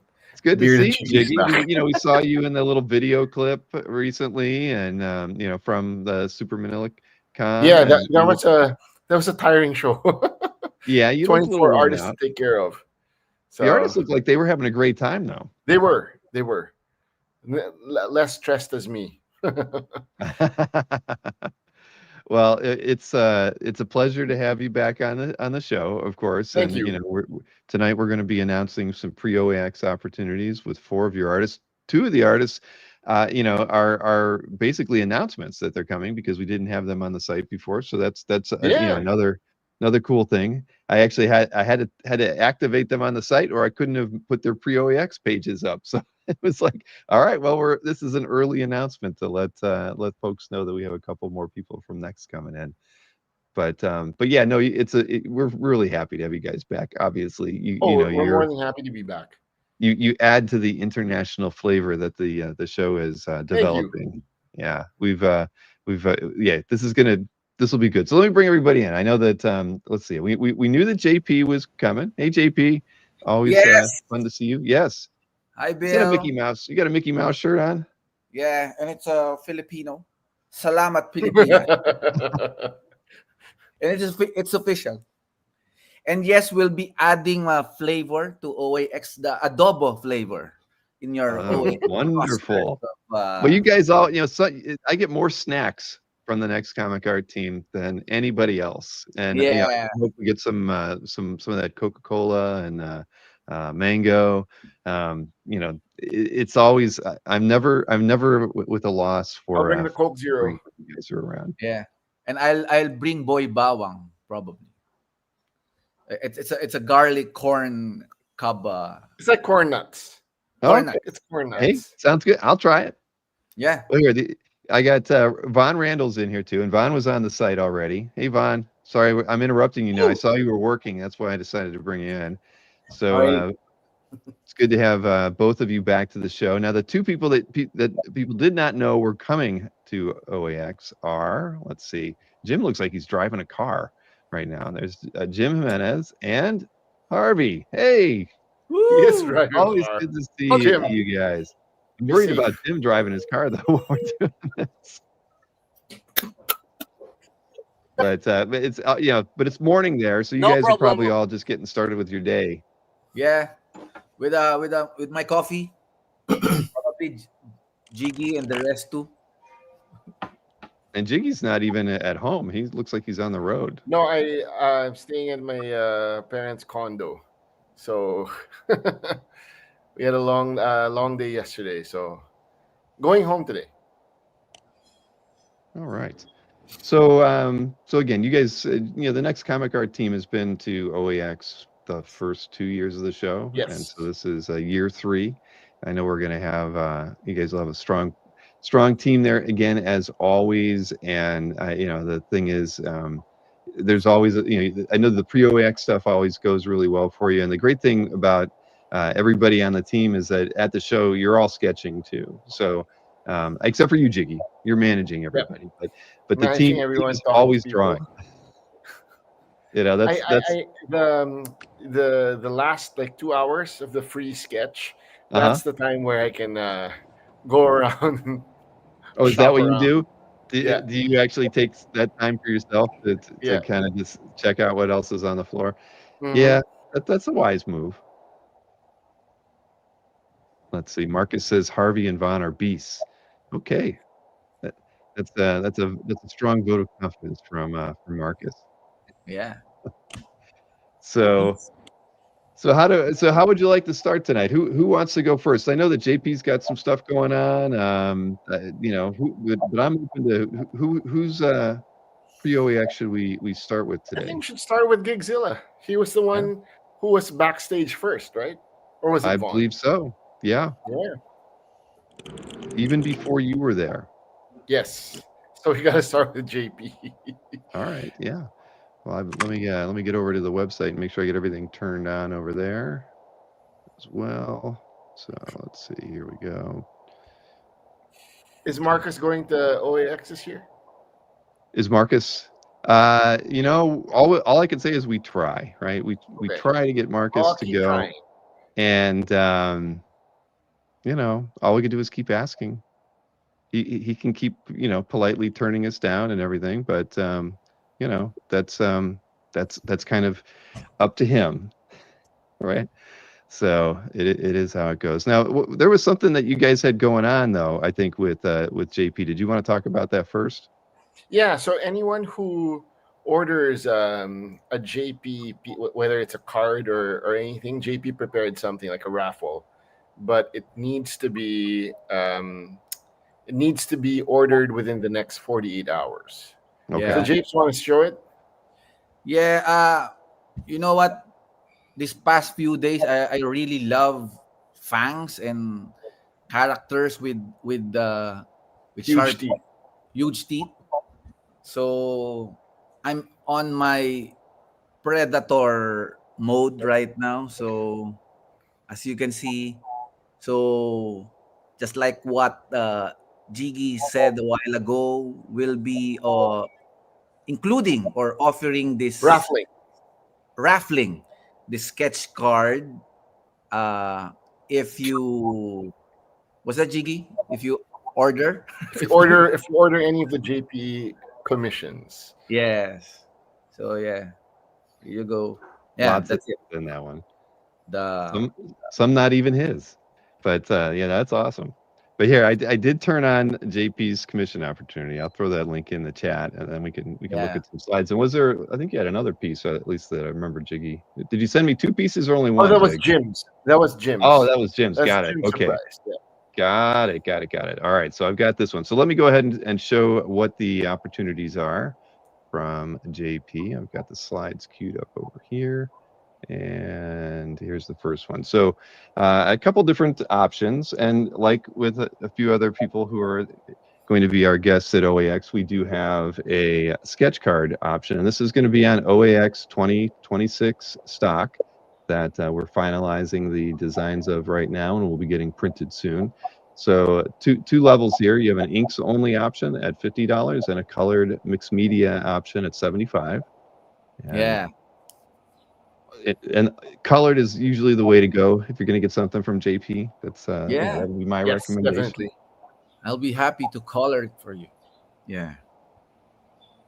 You got to color the Hembeck cover or the Hembeck poster to the auction last year too. Oh, And that came out very nice. Yes. And So again, JP's been present with the poster for 2 years in a row. That is true because he did the first one, drawn and colored. Yes. Thank you for that opportunity again. Well, always. I don't know. Well, you've got a long tenure making posters and doing kind of a cool pinup art like that. So it was a no-brainer. Thank you. All right, so that's first options, and then we have a colored 9x12. Obviously, people have seen plenty of your mystery sketches, JP, over the last Yeah. probably 3 years, and I think I know that the John Wayne poolside was a unique one, but you did it really well, and I know that the person who ended up getting that piece was very, very happy. Yeah. And actually, he messaged me and he said he really loved the interpretation. So, but again, thank you for that request, for that opportunity. Yeah. Still the most unique request we've ever gotten, Bill. I think. Yeah. I thought it was like the one request that might get turned down, and we haven't had one of those happen yet. But when that one came in, I thought, well, if one does, this might be the one that we can't find somebody who's able to tackle it. But JP, Yeah. you did a tremendous job on it. Thank you. Thank you. All right, and then the final level is this Final level. 11x17, and we've seen we've seen plenty of these on the sales shows we've done. It's on 11x17. It's a cross hatching color style. I know we don't mention the number of characters on this piece. I'm sure it all depends on really what JP wants to put into it, Yes. but it certainly Yeah. is more than a single figure piece. Yeah. And you've got this at $600, and yeah, you've done. When I always remember, I think back when I see these, it's the SpongeBob one. It always makes me smile. That was such a fun one. Yeah. Yeah. Again, the scans don't do it justice, but the request was Man-Thing in the Nexus. So JP was the one who added all the other characters Yeah. involved. I should. I feel that it should have a nexusy weird psychedelic thing going on. That's why those characters, I think I have to add it. So yeah, so expect the unexpected if you're going to request the cross hatching mode style from Godzilla. Exactly. JP, did you finish like a one ball pen here? I think so. Yeah, one ballpoint. Yeah, one ballpoint pen. I think it's 1.5 ballpoint pen that I consume here. Wow. Wow.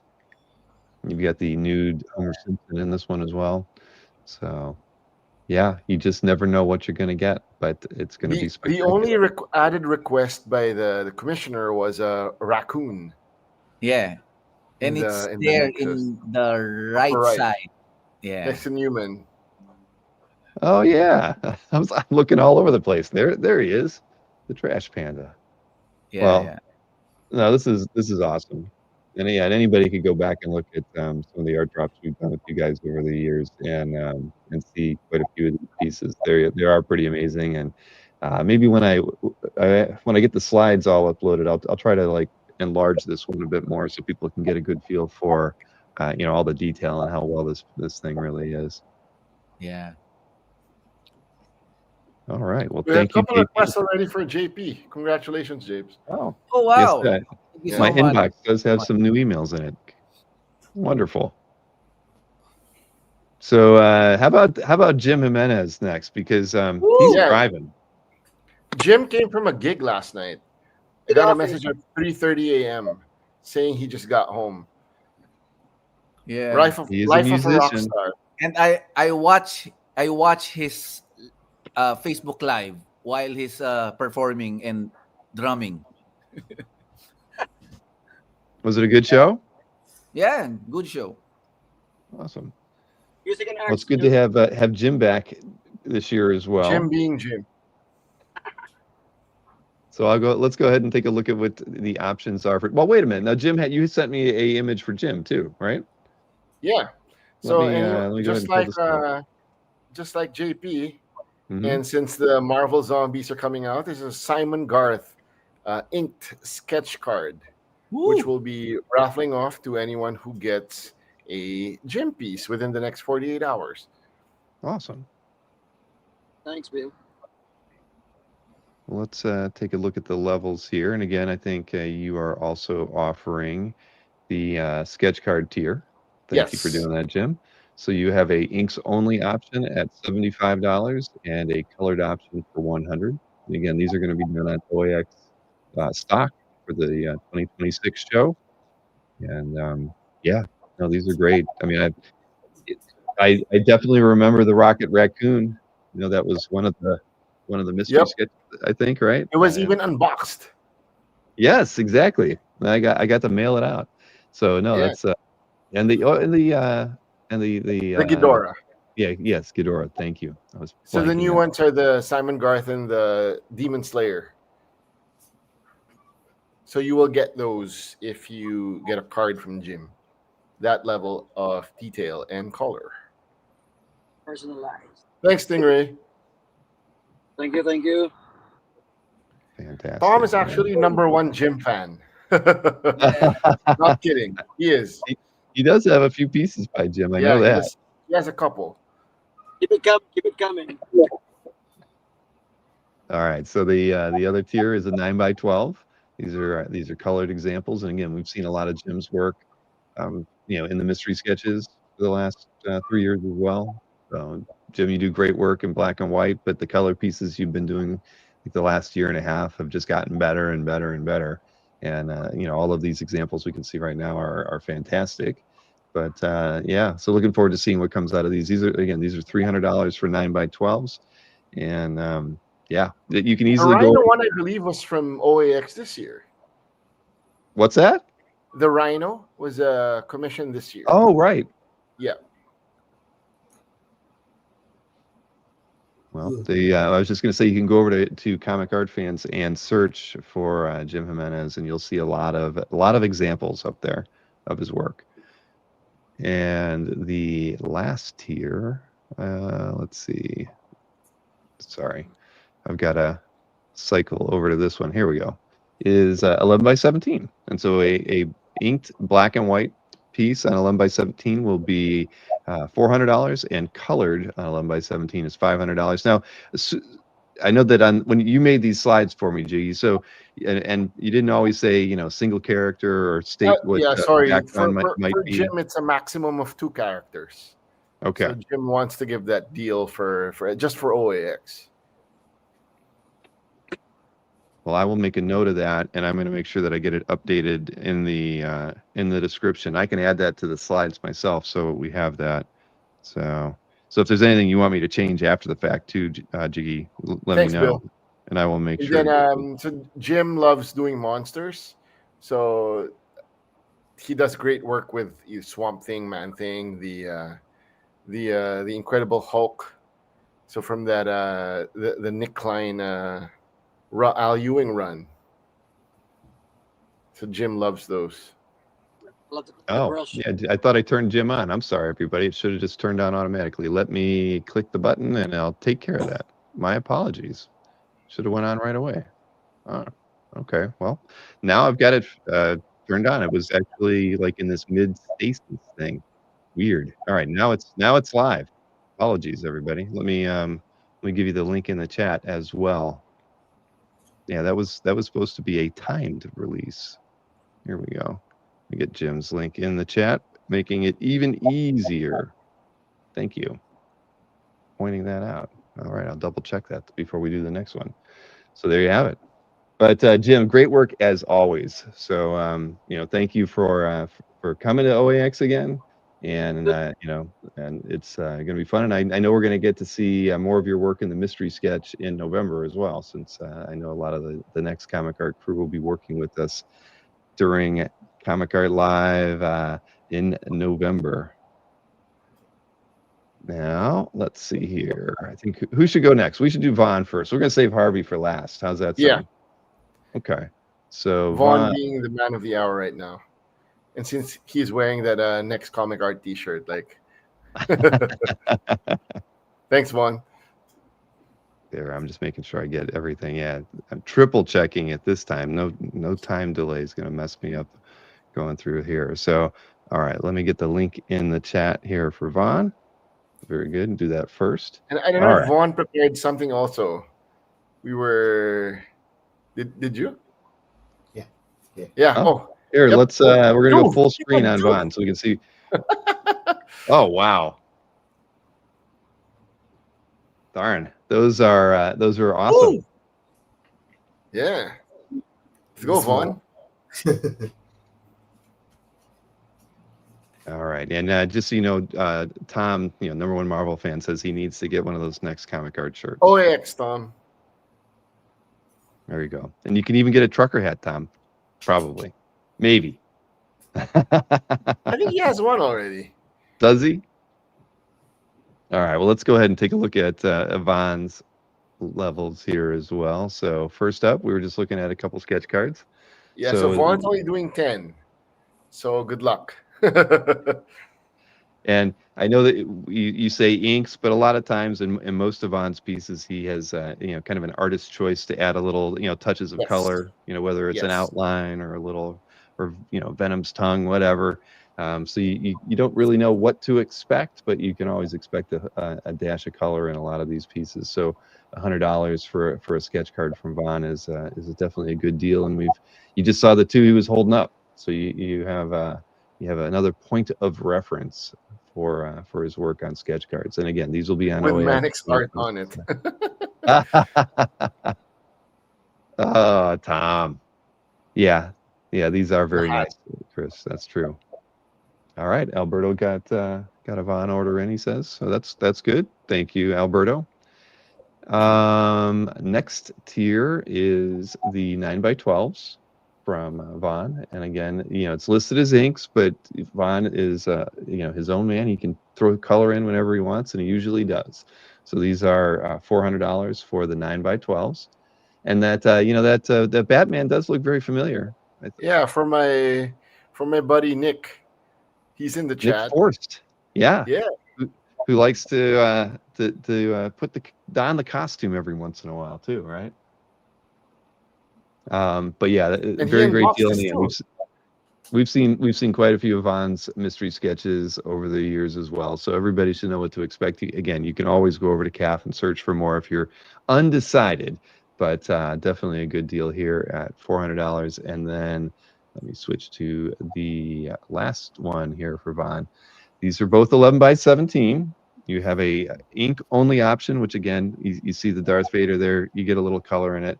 Anyway, this one's $800, and then a 100% colored version. And this is a really great Dark Phoenix image. These are going for $1,000, and that's both of these are fantastic looking pieces. Great examples that you chose here, Jiggy. Thank you. Well, Vaughn does great work. Thank It's you. it's not hard to choose with Vaughn. Yeah. Yeah, no, that the Dark Phoenix is awesome. My goodness. So Vaughn, it's great to have you back to the show. You've been I've seen some of the free sketches you've done. I've seen some of the pieces you've done while you're at the show, and it's always there's always a lot of nice stuff that you guys create. For the collectors who attend OAX. We all appreciate it. The effort that all you guys put into the commissions and pre-OAX that you do for our fan base that attends the show. Thank you. We got Harvey. Harvey, you got to stop working for just 2 or 3 minutes here. Good How you morning. been? Good morning. You smile more than anybody that I think. No. You're always happy. Always happy. Always happy to be part of this wonderful group we have. So always smiling. Like with everybody else, we're happy to have you back. And I'm going to make sure that I don't screw anything up here. I'm going to turn on Harvey's right now, double checking it. Super excited to be there. Yeah, Bill, we have a joke within the team. Like, how shy are you in a scale of like from X to Harvey? Like with Harvey being the highest. he's always at the end. I'm going to get the link in the chat right now before we go any further. There we go. So yeah, let's just take a look at the slides from Harvey. And Harvey has a promo too, I think. Oh, he does. Oh shoot, I'm sorry. But I lost the card that I do last night. I'm so sorry. Oh wow. I'm so sorry. I kept looking for it. I'm wondering. I feel bad, but Well, I'll send images to Gigi. yeah, But do that. we'll be doing that. The first people who order within the 48 hours will be having like I'm making like 5 Can do you want Bill as cards. Thor, Bill as Cyclops, or Khazra as Yeah, Wolverine? yeah. I better I'll start do a lot placing of some cards orders that then. I Well, rarely do. So yeah. Well, I'll tell you what, I have a lot of stuff going on tomorrow, but ideally, I'd like to send out a mailing, promoting the new OAX opportunities and the ones that are open too. So if you can get me any of those cans, I can at least make a little news article about it, and I can link to it showing off what the raffle opportunities are for each of the artists, and do a little extra PR for you tomorrow. But here, let's take a look at the options here. I know that the page Yeah, is that's on the website, and I got the link in the chat already. So you have a sketch card option as well, ink only for $100. But anybody who's seen Harvey's, heck, pencils only. Harvey's stuff is super detailed. So getting an inked piece with that, amount of detail that Harvey's pack into a sketch card is going to be pretty awesome. So this is a good price for a sketch card done on OAX 2026 stock. Then next option is a 9x12. And we've seen a lot of these, Harvey, from the mystery sketch and other pieces that you've delivered at OAX. But this is a $450 price point. And, I'd still go back and tell everybody, go over to CAF, search on Harvey's name, and you will find plenty of 9x12 examples like these if you want to see these in more detail. Then we actually have 2 more slides for Harvey. So we have a 11x17 option with minimal background. And Harvey does like to draw the female comic book character. We know where he likes to start. We know where he likes to finish. Of course. These will have minimal backgrounds and are priced at $800. And they're, again, amazing. If you think the 9x12s look good, the 11x17 is just going to be something you're going to want to hang on your wall. And then, kind of speaking of something even a little bit more interesting is a 11x17 inked cover quality. It's just crazy with the level of detail Harvey puts on every piece. I had a hard time looking for like minimal background. Like I said, Harv, you never did any with minimal background. Always detailed. I'm confused on the character on the right though. It's like you're covering everything up there where you'd usually start. Where did you start drawing that figure? Oh, this was a homage though. That's why. Yeah. I think the Silac was a cover homage, and the other one was like a piece requested for us, like the first year that we've been there to the States. Oh wow. Yeah, you're right. You don't skimp on the backgrounds at all. So, yeah, and I know the image on the left is up on CAF. I was actually doing some searches on Harvey earlier today, and I saw this piece. So it's in a happy CAF collectors gallery.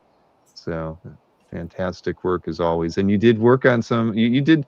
I remember we've seen a few of your published Silac interiors out there on the market and in some CAF galleries as well. Okay, so these are the cover quality 11x17s are $1,250. The link to Harvey's offer is in the chat, as is everyone else's. Jim's Vaughn camera's just has gone. one slot left for the cards. Who does? Vaughn has filled up 9 spots already yet. Uh-oh. I better be ready to. I'll have to turn that off when we hit it, or you can take a wait list if I can't do it while I'm finishing up the show. Yeah. But definitely let me know after that if the 10 sketch card limit does get hit. Okay. But again, all these pre-OAX opportunities are great. Again, I appreciate you guys taking them on. It's always a good thing for the collectors who are going to the show to get the opportunity to spend a little bit of money in advance of the show. Now they have 2 months after Christmas to replenish their wallets.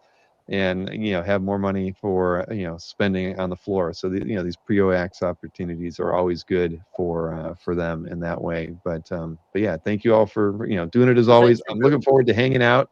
Harvey, you got to bring me some snacks. I Yeah. always a guarantee.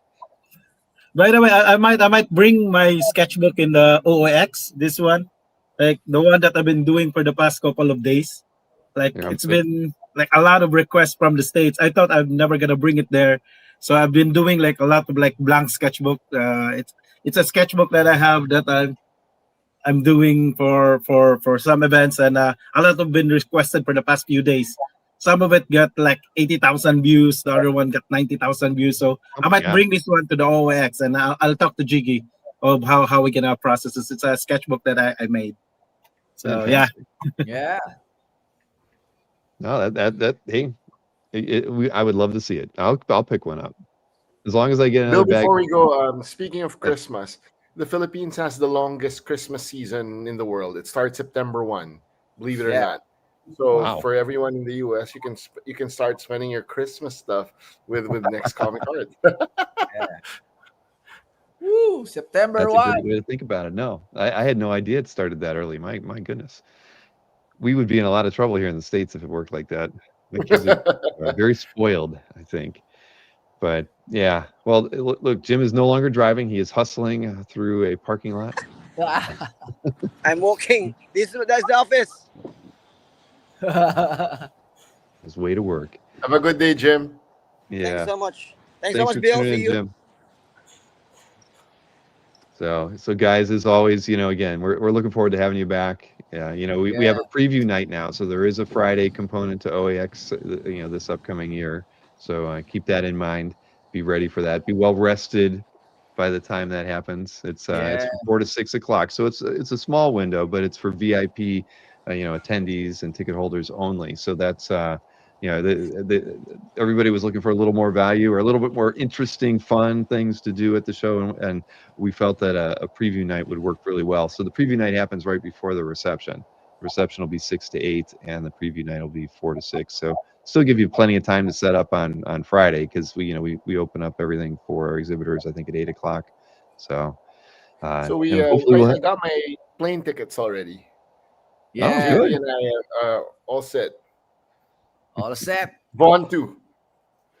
Awesome. Like we got more is artists pretty full right now, so I know that a lot of commission opportunities have been activated and submitted so far. So again, thank you everybody in the chat too for patronizing everyone here, because obviously this is what it's all about, and we're really happy that so many of you are enthusiastic about picking up these pre-OAX opportunities. We're excited to experience the cold weather again. We are hoping for no cold weather this time. In the TGIF Fridays in Orlando. It's right across the street. Yeah, right? Where we're at. I haven't gone in that one yet though. But yeah, we're hoping that you guys came. Last year was the coldest it has ever been in Central Florida since I moved down here 4 years ago. That was the worst weekend of all time. So we are not going to have that happen again. Yeah, we're thinking 75 and 80 would be good. We love that. We miss that weather. You missed it. No. No, we don't. That's not why if I wanted that weather, I would have, we would have considered putting the show in like Chicago or Cleveland or Buffalo, right? Of all places, but yeah, no, we're there for the good weather.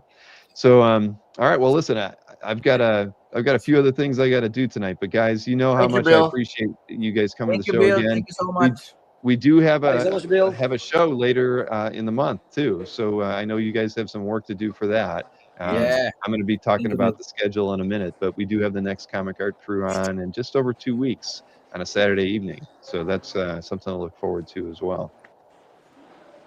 All right. Thank you, Bill. Thank you, Bill. So much, Good Bill. night, everybody. We'll see ya. Bye. All right. Dropping everybody out there. There we go. Didn't drop myself up accidentally.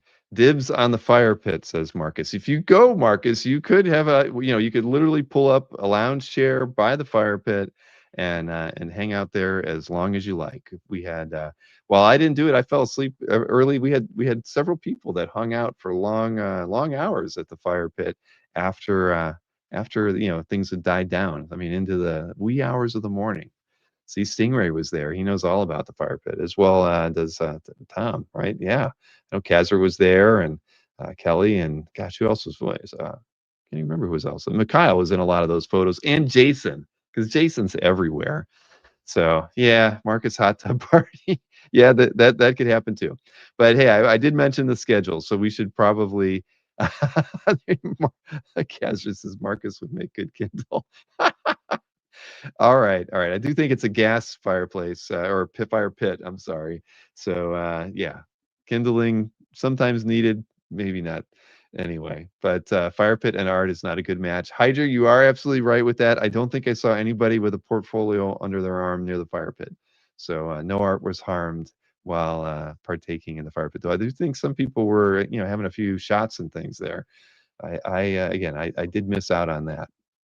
So, all right, let's talk about schedule here. I was originally telling everybody that I was going to be at the Okala Con on Sunday, but I won't. I'll be there on Saturday. And the cool thing is Dan Goodwin's going to be there with me, and Kazzer's going to come with me too. So we're going to meet over here, and then we're going to hit the tent sale, which is right along the way. This guy who has, it's like a pop-up comic book outdoor sale. This guy does them like every 6 or 8 weeks. Comics Den on their YouTube channel has done a lot of video clips over there. So we're going to hit that. Then we're going to go over to Okala Comic Con. Adam Kubert is there. Jay Lee, Tim Townsend, Chris Stevens. I don't have the list in front of me, but I figured I'd check it out since it's a local show. It's a little less than an hour from where I live, and I think there might be a few other Florida folk who are going to be at that show. So if you are in the area, Saturday is going to be the day. So please, if you see us at the show, say hi. I'll try to bring some maybe some calf swag with me, some T-shirts and some stickers, just in case we run into anybody. Then we've got a few other things going on. We've got an all access art piece that's going to drop next Tuesday from Tatiana, and it's part of the Magic the Gathering documentary that has been kind of in the works for a little bit. I think everybody's going to enjoy that. We're going to be able to probably put a trailer out there for everybody to watch as well in advance of that show dropping. Then that evening, I didn't have Ted on the schedule last week because I forgot, but Ted. A lot of people probably know him from Heroes. He runs Super World Comics, and he's been on CAF for a very, very, very long time. And he's a collector. He dabbles a little bit in art sales, but he's primarily in comics. So Ted and we've actually never talked at length, but we've emailed a ton over the years. So it's going to be fun to have him on. And he sent me a whole slew of photographs to use of him in kind of his man cave with his art. So I think I picked an okay one for that.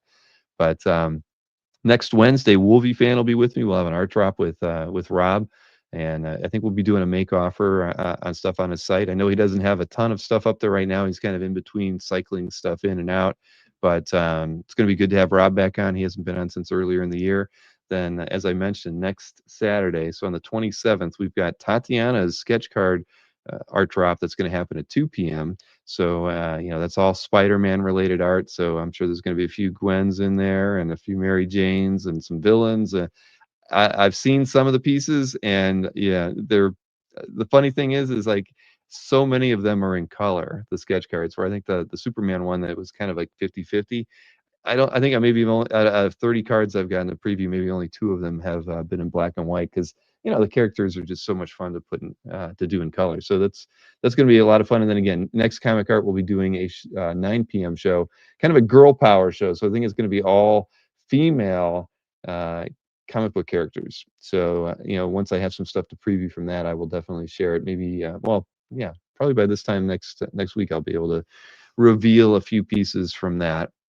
Then on the 30th, that's Tuesday of September, we will have a live Collector's Cash episode, the 8th episode, and this one will be a pre-OAX show.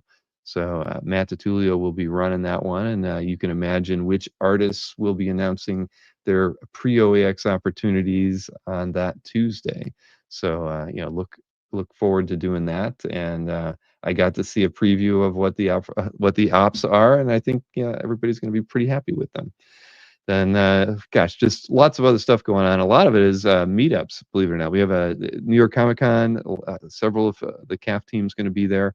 We'll probably have probably be more than one or two meetups that'll be happening while we're there, and we'll definitely make sure to give you specific dates and times and locations for those things.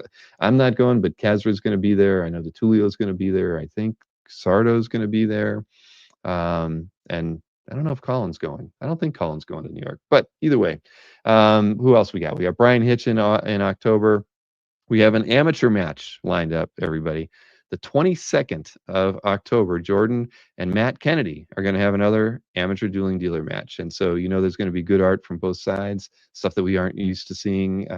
Usually Matt's always got some interesting stuff, as does Jordan. That's going to happen on the 22nd. And as you can see, IX Arts is starting at that point. So that show is going to be hosted most likely by Mr. Matt DiTullio. So that's going to be fun. He's dueled against Jordan before, and he's been in enough amateur matches, and he's going to do a fine job running that. I've already, Maureen will be in the studio making sure all the memes get played, because I know that Jordan and Matt are planning on kind of doing a pre-Halloween themed set of memes for that show. So that's going to be a good one. I'll be tuning in from Reading, Pennsylvania to watch that one. But Kazra and I and Tatiana will actually be at the IX Art show for at least the beginning of the show. But I think we'll be in town from Tuesday through Saturday, so we'll be there for much of that. And Tatiana, she's actually in Baltimore the week before that, so she'll be doing a meetup there as well. And in all these meetups, there'll be stuff we'll be able to give away as well, stickers and probably some shirts and whatnot. And then what else we got there? Stefan Rue will be a Tuesday night interview, and we'll be talking shop with him, but also announcing his pre-OAX opportunities on that night. And then the night after that, Essential Sequential will be on, and we'll be doing an art drop from several of the artists on his team.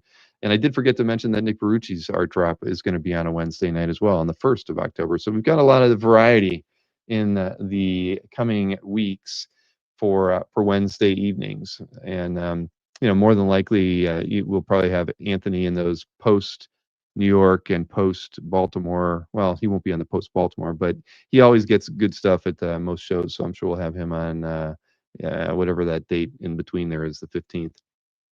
And then after that, Comic Art Live is just around the corner. I should have changed that blue color. I got ribbed for using that when I showed it in the team meeting this week. Deservedly so. It's very hard to read the background, but I didn't fix that. But also, I should. There's another outing on there, Collectors Summit, on the November 7th through the 9th. Kazra and I will be at that one. I think Matt may or may not be joining us. Mr. DiTullio, we'll see. That's held at the Heritage offices. So it's kind of a cool opportunity. I've never been there, and there's a few things that we're going to be able to see while we're there that I'm very very interested in taking a look at. So that's going to be fun. And so there you go. That's the schedule coming up. Hide that. And I see Mr. Snork is in the green room, ready and raring to go. Hey, how's it going, man? Can you smile for us? Nope. Doggone it! What the heck? Wednesday. I know. It's ridiculous. How is this? This is criminal, man. I don't understand. 40 days. This is not right. Look at that. No.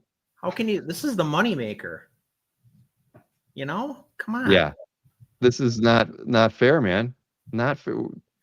What's worse is my anniversaries this week. I was going to say, didn't you have to go out and everything? Yeah. You can't even take any photos. I know. I'm like this. I'm like, that's great. Man, I am sorry. That's whatever. I want to say it's tragic, but man, no, at this it's point, not tragic. it's criminal. It's criminal at this point. I'll go with criminal.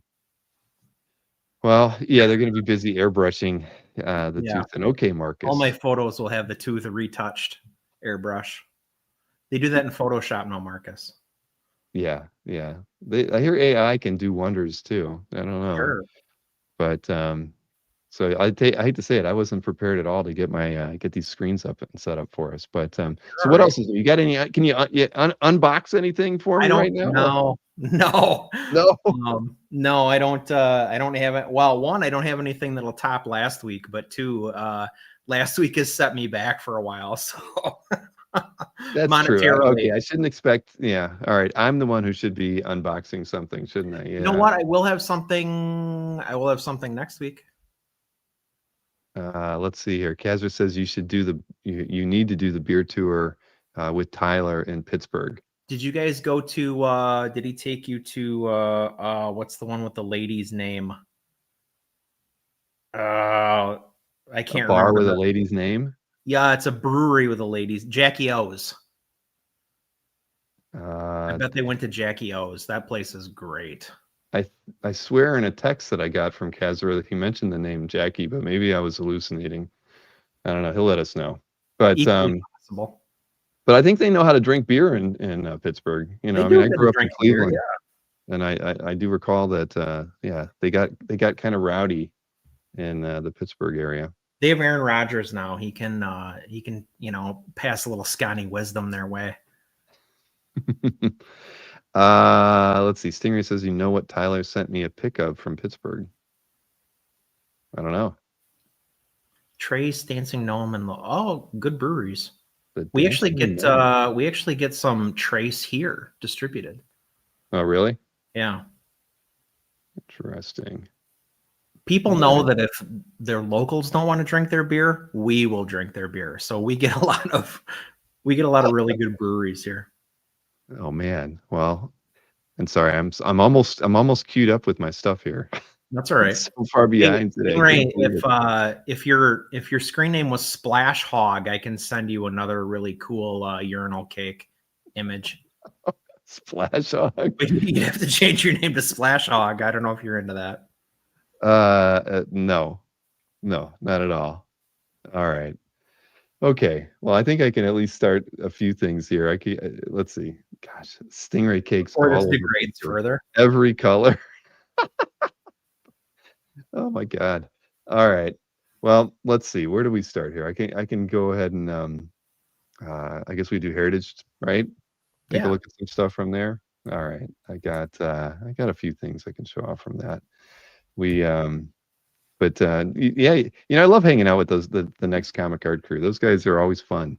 They're even happy. when they're driving cars. Yeah, they all seem so happy, and they're always working. Maybe it's the time of day. Maybe they like to rise and shine, have a coffee, and dive right into yeah. Oh, you know what? Here, I could add it. Well, you know what? We'll do the heritage picks, and then before I show the EXP video, I have a bit of levity because I had another animal sighting here at the house. Ooh, and it was not a bear, not even close to being the size of a bear. Okay. But I got 2 recordings from my security cameras. That's what's called a teaser. We'll tease exactly. Them. So we'll do the heritage picks first, and then move on from that. Let's see here. What do we got? A lot of the stuff was kind of easy. There was some good stuff. I can't believe this isn't a Wednesday. I was surprised too, man. I mean, a Mike, Zack, John Beatty. I mean, it's a Cap Annual 8-page. Yeah. So, but come on, look at you got Wolverine. Look at this thing. Look at the textures in the background. I was actually talking to Chuck about this page today. Already over $2,000. So look at that upshot of Wolvie in the bottom. That's great. I know. This is like, as far as Zack interiors go, this is way up there quality wise. Mm-hmm. Yep, I am totally with you on that one. I was shocked to see this there. Then what did I pick next? So there's always a nice Terry and the Pirates daily. I actually just thought this was a really nice one. This is from 1939, Milton Caniff, and just fun classic imagery from that strip. I think there might have been a second one too from around the same era, but that was a good one. Lighting, that's fun. Yep, classic Zack on that last one. You would know, Mr. Layton. Then this was a good one. Alex Toth, right? A Rip Hunter Time Master piece. I don't even care what the story's about. It's sand, it's camels, it's but look at this. The artwork is fantastic. I mean, did you see this one? No. Okay, well now you have. I know you're a Toth fan. Right now, yeah, I love it. Yeah, it's $400 right now. I'm sure it's going to do pretty well. I mean, it's a gorgeous page. I love those the first two panels. You can draw anything. It's crazy. Yeah, exactly. Yeah, this is a really good one. And then where did I go from there? Oh, this is again, this is an odd one to have in there. David Mazzucchelli, Daredevil title page to issue 222, right? So, probably, and it's not going to go for a ton, right? There's no Daredevil on it, but still, title page. Born again, yeah. Right, exactly. But interesting to see in there. But hey, like we were talking earlier, they didn't jam pack everything they could into the signature auction. So maybe that a few other just pieces that they might have slid in before are making their way into the Wednesday auctions. Then you have a Dave Gibbons Rorschach piece. If your name is Paul, this is the perfect image for you, right? Look, he's got so much blood on him. He needs a new costume. Very nicely done, and from 1989. So I mean, hey, this isn't one that he did in that the early 2000s tour or whatever. Yeah. When you were getting a lot of these, this is like right in the right kind of time frame. Yeah, like just perfect line work. Yeah. Then Jaime Hernandez. I mean, I could pick Jaime every week because there's always a couple pieces in there. The reason I picked this one was because it was a piece that was in the New York Times Love and Rockets storyline. I love the format of this. It's a square format, just very uncommon. And while the imagery might not be, the most striking or the things that we might expect from Jaime, with a lot of really nice spotted blacks or something, it's totally opposite that. But I like the format, and I thought it was unique. My guess is it's probably not gonna, hit the higher figures that a lot of the Love and Rockets pages hit. But if you're looking for an example, this would be a good one. Almost feels like the formatting almost feels like Acme novel or Jimmy Corrigan or Rich says it was designed for color. Okay, that might be the reason. Yeah, big difference. Yep. And look, there's always a theme. I never noticed that until I started looking through here. We had somebody on a plane in the Mazzucchelli piece, and now look, there's somebody in a plane on this one. Yeah. What will we get in the last three pieces that I have here? Okay, no plane. I'm showing this one just for you and Chuck because I know you're fans of Chaykin, and come on, it's got Wolverine and Fury all throughout this piece. That's Scorpio's on it too. That's a great. Oh, that's right. Yep. In that first panel, I didn't even see that when I was looking earlier. Yeah. Great page, says Chuck. I knew you'd like that one. And, look at the little. Wait. Go back. Okay. Look at the little vignette through the middle. Oh, it's funny. I actually didn't catch that initially. So good. Wow. I love Howard's work. Yeah. Gosh, damn. All those backgrounds too, man. This is good Chaykin. James says nice example, and NSN Art says this page is plain. Okay, well, see, all art is subjective. Indeed. Then Ed Rizzo. This is just a Batman commission. I like Rizzo stuff, and so I thought this was kind of cool. You might not, right? I mean, you might not think to commission him for a piece like this yourself, but if you're in the market, this is a good one. And like, not like a lot of mashups, those two have actually crossed over formally. That's true. Then a Jack Davis piece. I could pick Jack Davis art anytime. I just thought this one was kind of funny. I think it's an interior page, but it's designed to look like it was used in something else. I can't even remember what. I didn't read I read the description earlier today, so I don't remember. But anyways, nice Jack Davis piece. Strangely enough, it actually reminded me of that's like the same outline around my Hulk and Pearls, right? It's like a stack of paper. So I saw that at first and then ended up picking it. So there you go. And Stingray says, yes, with Starman, no less. That is true. All right. So here we can go ahead and hide these. Laugh. Okay. All right. Well, here. See, the problem is I did load these videos up. So I'll probably just show you the one. And, because the other one, I didn't clip the front end of it off. But, so there's this long, like you're looking at my back patio for far too long. And I don't want to bore you for a minute because it's like a 2-minute clip. So, but yeah, the other night it was over the weekend. Yeah, it was over the weekend, and we have a Ring doorbell, Mhm. and the damn thing kept going off, and it's always the cat, right? It's always our, her name is Cinder. She's such a pain in the butt. She doesn't do anything. She doesn't like you. She doesn't sit on your lap. She's just like she's as good as the chickens are for a pet, Mhm. and she always sits right in front of the Ring doorbell. So it went off for like 5 minutes, and I finally, I even before I muted it, I looked, and I'm like, oh yeah, there she is. She's just sitting there, damn it, like always. So I put the Ring doorbell on mute, and not 2 minutes later, there's a cat fight. Yeah, so this is in the front of the house is, way over there. All of a sudden I'm hearing a cat fight right outside my door.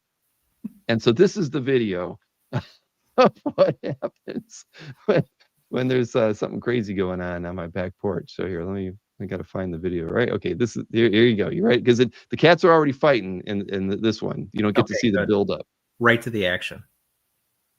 Oh wait, no, this is the one. Oh, see, this is the lead up. This is the lead up one, and I can't fast forward it. So but this is funny to see. You got to see it, because at this point the cats are just they're racing around the house, and you can see the chicken coop out back. They're sleeping. Everybody's nice and quiet, getting ready to just tuck themselves into bed. Come on, where the hell are these cats? Don't worry, they're gonna show up. Chicken watching chairs. Oh, there we go. There you go. Look, mine's of course the coward. Nope, here I come. Wait, I pick up wait, you gotta watch.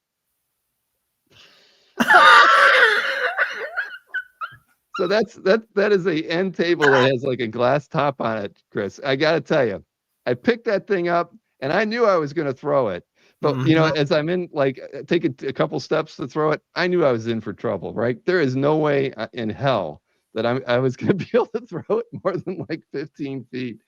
So there you go. That's the end of it. I'm like, son of a gun, man. Cats, it was a mess. But here's a different angle of that has none of the long lead in. There you go. They're already fighting. Here I come. Trip over the first chair. Tripped over that. What am I gonna do? There's Gwen, and here I go. Ugh. You gave it hell. I did, but I knew I was in trouble. As soon as I pulled it back, I'm like, I'm 57, and this thing is about 35 pounds.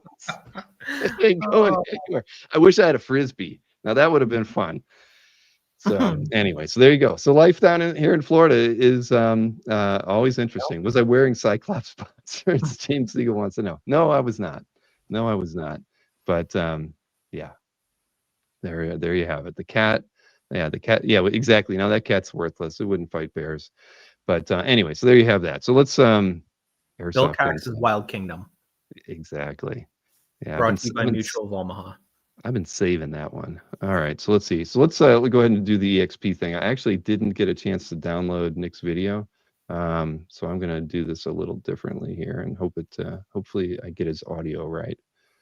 This and see, yeah, it's on Google Drive. Doggone it. You could clip that and put it on YouTube, but you just have to have the no animals were harmed, blah blah blah disclaimer. Yeah, I kind of felt kind of bad because I thought I was going to put it up on Facebook, and I knew that some of my family and some friends would be like, "Why were you throwing something at a cat?" And I knew I wasn't going to hit it, but this cat's come by and kicked my cat's butt numerous times. I figure we're going to show a little solidarity here and just try to make it never come back. Because you saw it actually ran over to where my grill is and hit this and tried going through the screen, because it's all screened in. So it jumped up on the screen and was like, oh crap. So it had to turn around and come right back at me. But yeah, all right, let's see here. I think I'm just going to load this video like this. There we go. So here's Nick. Let's get him added to the stage here. Everybody, this Friday, September 19th, 7 p.m. Eastern, 4 p.m. Pacific, the Original Art Experience is back with some art. Sorry about last week, everybody, but it was a little bit of fun. So, going to get right into it. We've got Terminator Metal #1 by Bob Layton Original Art will be offered on the air. Plus the color guide. We'll offer this separately. Then we have Terminator Metal #2. Check it out. an homage after John Romita Jr. on the Iron Man cover, which I think is an homage to Tales of Suspense, or is it Tales to Astonish? Then we have a recreation of Avengers 177, the Korvac Saga, by Bob Layton after Dave Cockrum. We also have Bob Layton after Bob Layton, The Origin of Galactus. So Hercules and Galactus, two of the favorite characters Bob worked on. Then we have Oh My Stars and Garters. Where's the Beast? Oh, he's not here. I just like to say that. Gargoyles and the Fantastic Four cover by Mark Bagley, Pencils and Inks. Then we have Thundercats Lost #5 cover by Bagley. Then we have Darkwing Duck, The Untold Tales. The Untold Tales? I didn't know that was a title. By Bagley. Then we got a little bit of Sinestro with Dale Eaglesham cover. That's beautiful. And, you know, we got to bring in a few pieces under $200. So if you got Sinestro, we got some Green Lanterns. And all three of these will be 200 or less, which usually means it'll be 100 or less. Not always, but usually. Then I've got this Daredevil 21 cover by John Romita Jr., Blue Line, inks by Scott Hanna. We'll see if anybody can convince me to part with that. Then we have this Milton Caniff art that was actually in John Romita Sr.'s private collection. I bought this from Virginia Romita, and I'll offer it on Friday. And then last but not least, Space Ghost Johnny Quest #2 cover by Mark Bagley. We had the #1 cover on the air about a month ago. It did not sell. I did then give it to Will to sell, and he sold it. So, you know, if it doesn't sell here, to paraphrase our friend Mike Berkey, it'll sell on the website, only it won't be my website. So, wherever you're watching this promo, hit that thumbs up. Sharing is caring. Friday, September 19th, 7 p.m. Eastern, 4 p.m. Pacific, and I will see you then. Take care.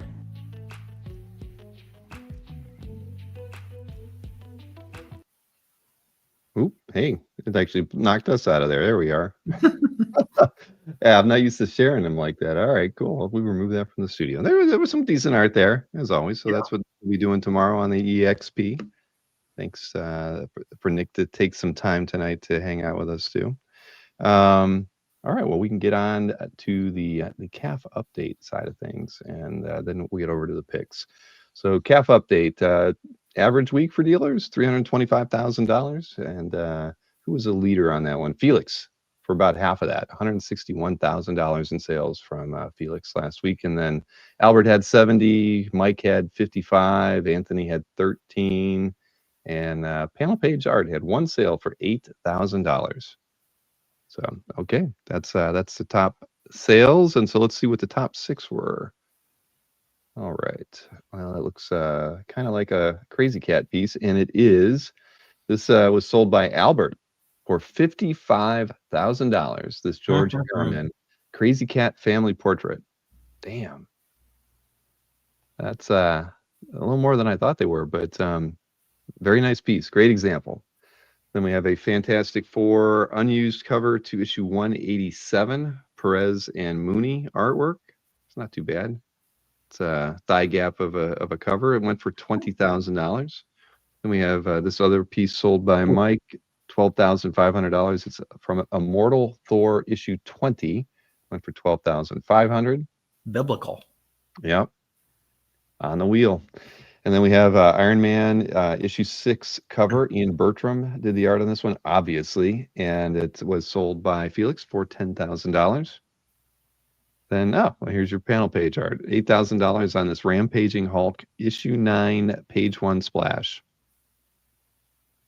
Yeah, reminiscent of a certain Avengers cover. And then we have a Chris Stevens piece. It's a commission that was sold for $6,000 by Felix. Wow. Wow. Wow. That surfer is unbelievable. I'm going to go back and look at that one again. Shoot, that's awesome. Holy mackerel. And you see stuff like that, you want to get something from Chris. Yeah. He posted a Deathstroke versus Taskmaster Chris Stevens today on Instagram, and I just like gawked at it. We almost have to, right? I mean, shoot. Incredible. Yeah. Yeah, I love Chris's work. One of these days I will correct that and add a piece to my collection. Auctions. Well, we talked a ton about auctions. We'll just go really quickly through this video. We know what Heritage did. Overall sales last week were at $25.7 million, thanks to the $13.5 million Frazetta painting, but still a pretty busy week all around for them. Top three from eBay, and then top three from Heritage. So first up, let's see, what do we got here? That wasn't on my list. That's not got another weird list here. I am pulling the wrong stuff every time I pull these reports together. Keyword doesn't draw them like that. Yeah, no. These are these are not. This is not right. I'm not even going to finish showing this. I'll just read you what I have, because I know that what I wrote down was right. It was a Joe Kubert page, went for 52.50. Sergio Aragones went for just over 4. There was a Gene Colan Doctor Strange page that went for 4,300. And then over at Heritage, okay, I see what I've got wrong there. It's just one of those days. I'm just going to stop right there. We already talked about a lot of this stuff already, man. Let's just dive into the picks. Let's go and call it a night. I think we're running late already. Let's see here. Get the screen shared. And right there. And get off of that tab. So it was an interesting week on CAF. A lot of art was posted, but it was different. It was a different week. Maybe a lot of people are just so focused on the auctions and stuff going on that I don't know. They put a lot of weird artwork up there, but it was all good. So we're not talking bad about it. Yep. But what do we have here? Something from Mr. Wolf's CAF Gallery, Chris Sprouse Legionnaires page. Yeah, mostly, I have to say nostalgia pick on my part. I was a big fan of this book. This got my favorite Legionnaire on it. Great spot blacks. I mean, Carl Story is doing a lot of work here to make mono look threatening and cool. And it's an end page, which I think end splash, which I think adds a lot to it. But Sprouse, he only got better from here, but I really liked his stuff in this period too. Yeah, no, definitely. That's I think I picked a Sprouse piece as well. And Peter Rowe, you're absolutely right. The number one Heritage piece was that Enemy Ace page that we featured last week, Chris. That was such a good page. Great page, yeah. I think it went for like 11 and a half, something like that. Definitely deserved it. Then, okay, who's CAF Gallery in here? WA from Canada, 4-year members are celebrating their anniversary on CAF 4 years ago. Right. This is Andrew Robinson painting. I thought it was, first and foremost, it's a really fun composition because Harley's so much smaller than Clayface. So that really, is accentuated here. If you get a good look at this, I think what stands out about it is the fact that a lot of this is very painterly, but then with Harley in particular, her face, her head, honestly, the whole figure, he really went back in and got tight on her face. He got, he really dialed in the detail in a few spots. And so there's all this fun painterly stuff, like the stars in the background. And I mean, even arguably Clayface is really painterly, but then he takes a way more graphic approach with Harley and makes her stand out. And I think it was a cool way to make her stand out from all this other crazy stuff that's going on. Yeah, no, I like it too. I was going to mention the detail on her as well. I like the fact that Clayface is just kind of soft. Yes, I mean, it's just it's a fun way to kind of approach it since it's painted. But nice pickup. Glop. Yeah. I guess if you hit Clayface with a huge mallet, glop. That's what you get. Then a page from Erie. This is Gonzalo Mayo, and my goodness, doing what he does, right? I saw this one when it popped. When it was posted too. I thought it was wonderful. So I would have picked this one. But yeah, it's great. We don't see a ton of stuff from this period from him. I feel pop up on CAF. So that's a treat unto itself. But I mean, the line work here is like absolutely incredible. I love the framing device, the literal framing device that he's using here with this Art Nouveau kind of like line work, the scrolly stuff around the outside, and you know, the figural work. I mean, Jesus, who does it better during this period than he did, really? The characterizations, like the, you know, the individual faces, like everybody has a ton of character. So yeah, I mean, it's got beautiful women on it. What more can you want out of a page from Erie? Yeah. No, I mean, and the composition is so cool. You know, that, you know, where he's packed in all the detail with the characters in the lower portion, all the detail of the characters in the middle portion that aren't, you know, that are just done with line work, and He's then got the triangle going with the three like Yeah. larger elements. Yeah. such a great piece. So yeah, I mean, you know, and to me, I love seeing pieces like this with the glue stains. I mean, this is what you want to see in a piece from this era. So I should leave a comment on this one, but I'll at least get a like on it right now to get it started. Then now this is a commission, right? Or no, it says it's an interior build. It's got to be a commission, right? Brian Clark. I would think. Yeah, this is nice. I didn't see this one. So Wow. Tom Giorello, you know, within the last couple of weeks, I think went to Essential Sequential. So they've been selling his Planet Death pages. So if you've seen Planet Death, you like really understand the, you know, the technical drawing capability that he has, the, you know, the line work that he puts into these things, like his ability to hatch, and they do light and shade, and, you know, to really add. I mean, look at the folds on Usagi's like clothing, you know. Yeah. Except this is you know, he's applying all these techniques to traditionally a way, way, way more cartoony character.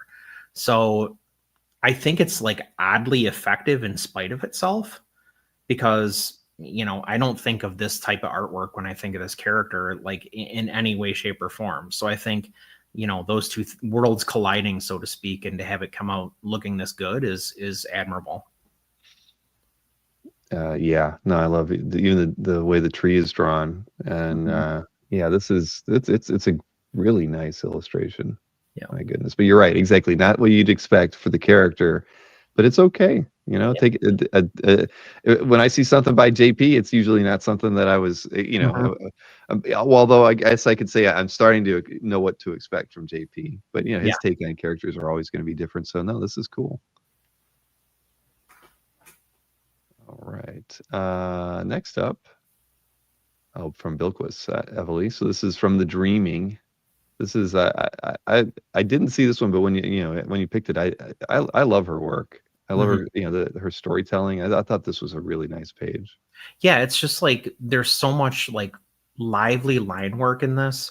You know, the inks are like heavy in spots and like sparse in others.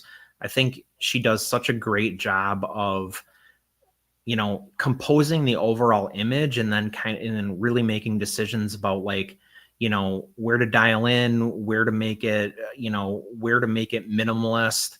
Like if you compare like the figural work compared to what's happening in the backgrounds, there's just like, you know, terrific stuff happening to like draw your eye to the figures. And, you know, more than anything, this just it's so vibrant, you know, it's in black and white, right? But it's really lively. Yeah, no, I agree. And yeah, I love that first panel. The line, the quality of the line. There's just so many different like techniques she's using in there, but it's great. Yeah. I don't think there's a lot of her work on calf either. I'll have to check that out when we're done here. I'll pick Garfield's. Okay. Magic. What do we got? Yeah, Magic the Gathering artwork here. Now it's from Wayne Reynolds, one of my favorite painters. Okay, and this is in Matt's calf gallery. He just celebrated his 6th anniversary on calf. Congrats to that. So let's see. This one blows up. I think this is oh wow, huge scan. Yeah. Wow. Look how soft the backgrounds are handled there. That's what I was just gonna say, but because I think it's the thing I like the most about it is like the focus pulling effect that he has, like in the foreground, due to the fact that like he did so little in the background.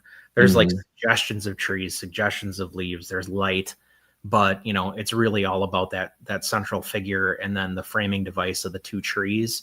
It's got that, the three lines basically going through the image. There's the figure aligned with the bow, and then there's the two trees, and everything else obviously kind of ancillary, and that's really how he treats it. But it's matte to the point where it doesn't matter, and you honestly don't appreciate it until you realize the depth that it brings. Yeah, it just that you're right. It's a very flat painting, tonally all throughout, except in that with the green there and the highlights on the skin. But yeah, it's beautiful. It's absolutely beautiful. Wow. And Matt, I don't recall if I'm sure I've been in Matt's calf gallery. I'm not following him, so I guess I should. I'll correct that. Make sure I follow his calf from now on. Then I know this was in Chris K's calf gallery. This, yeah, such a nice set of studies here, right? I mean, yeah, I like seeing pre-work or process work or sketchbooks or things like that, especially from somebody that works at this level. I like seeing the work that goes in before the final product is even conceived of, right? And this is a great example of that for sure. The brushwork on this is obviously phenomenal. It's just, it's a cool little piece of history, if nothing else. Right. And this is David Wright. I should have mentioned that to begin with. But yeah, very Audrey Hepburn, Rich. That's true. Yeah. The right stuff, says Rick Welch. Rick's picked up some nice pieces of late. Yeah. Remember when Marvel fan says you're picking a lot of grown I said I was stretching, man. I got to 8 and I was like, are you kidding me? I went back. I went all the way through and I went back. Well, hey, sometimes we got to work for it. That's I think it took me 3 hours this week. Oh man, I'll buy the first round the next time we're together. Not complaining about the time. I'm complaining about the effort. Well, this one's a really nice page. It's Nick Klein, and I mean, come on, Dr. Doom. It's got a powerful Doom image, right? And when you get it right, you get it right. And this clearly, there's nothing wrong with it. I love the halo effect. I mean, Nick Klein can really do no wrong in my book in the first place. But then when you give us a weighty, gravitas laden image of Doom, I'm here for it. Yeah, that's so nice. The textures, of course. I mean, the metal looks like metal and the cloth looks like cloth. And I mean, he's so good. Look at all that subtle stuff that's happening in that halo. Yeah. The lens flare. Every time his work is so nice that it's like you look at it and you're like, yeah, there's almost any page you see you wouldn't mind having. Spoiled. Right, because they're all so good. I mean, I could own anything. It doesn't even matter what he's working at. I mean, I think his stuff is just that nice. Every time I see a Thor page turn up, even though I have one already, I think I wouldn't mind having that one because they're just so good. Right. And the Hulk stuff he's doing, I think it's phenomenal. I mean, it is. Man. Doom wouldn't hurt a fly, says Rick Welch. There you go. Proof. Strontium Dog page, right, from Esquera. This is they're always cool. It's just his artwork is always fun to look at, and Strontium Dog stuff is just crazy out there. And this I didn't see this page, so every time I see stuff Esquera art from this period, it makes me realize how deeply influential he was for so many British artists. Like you see Steve Dillon and the faces, you see, there's all this stuff that you can pick out from his stuff that, really applied to his antecedents. And, that guy's face on the lower left, like Steve Dillon could have drawn that, right? Either one of those guys' faces, honestly. But I'm a big fan of this period of Brit Comics art, and this is definitely no exception. Johnny Alpha's all over this page. That doesn't hurt.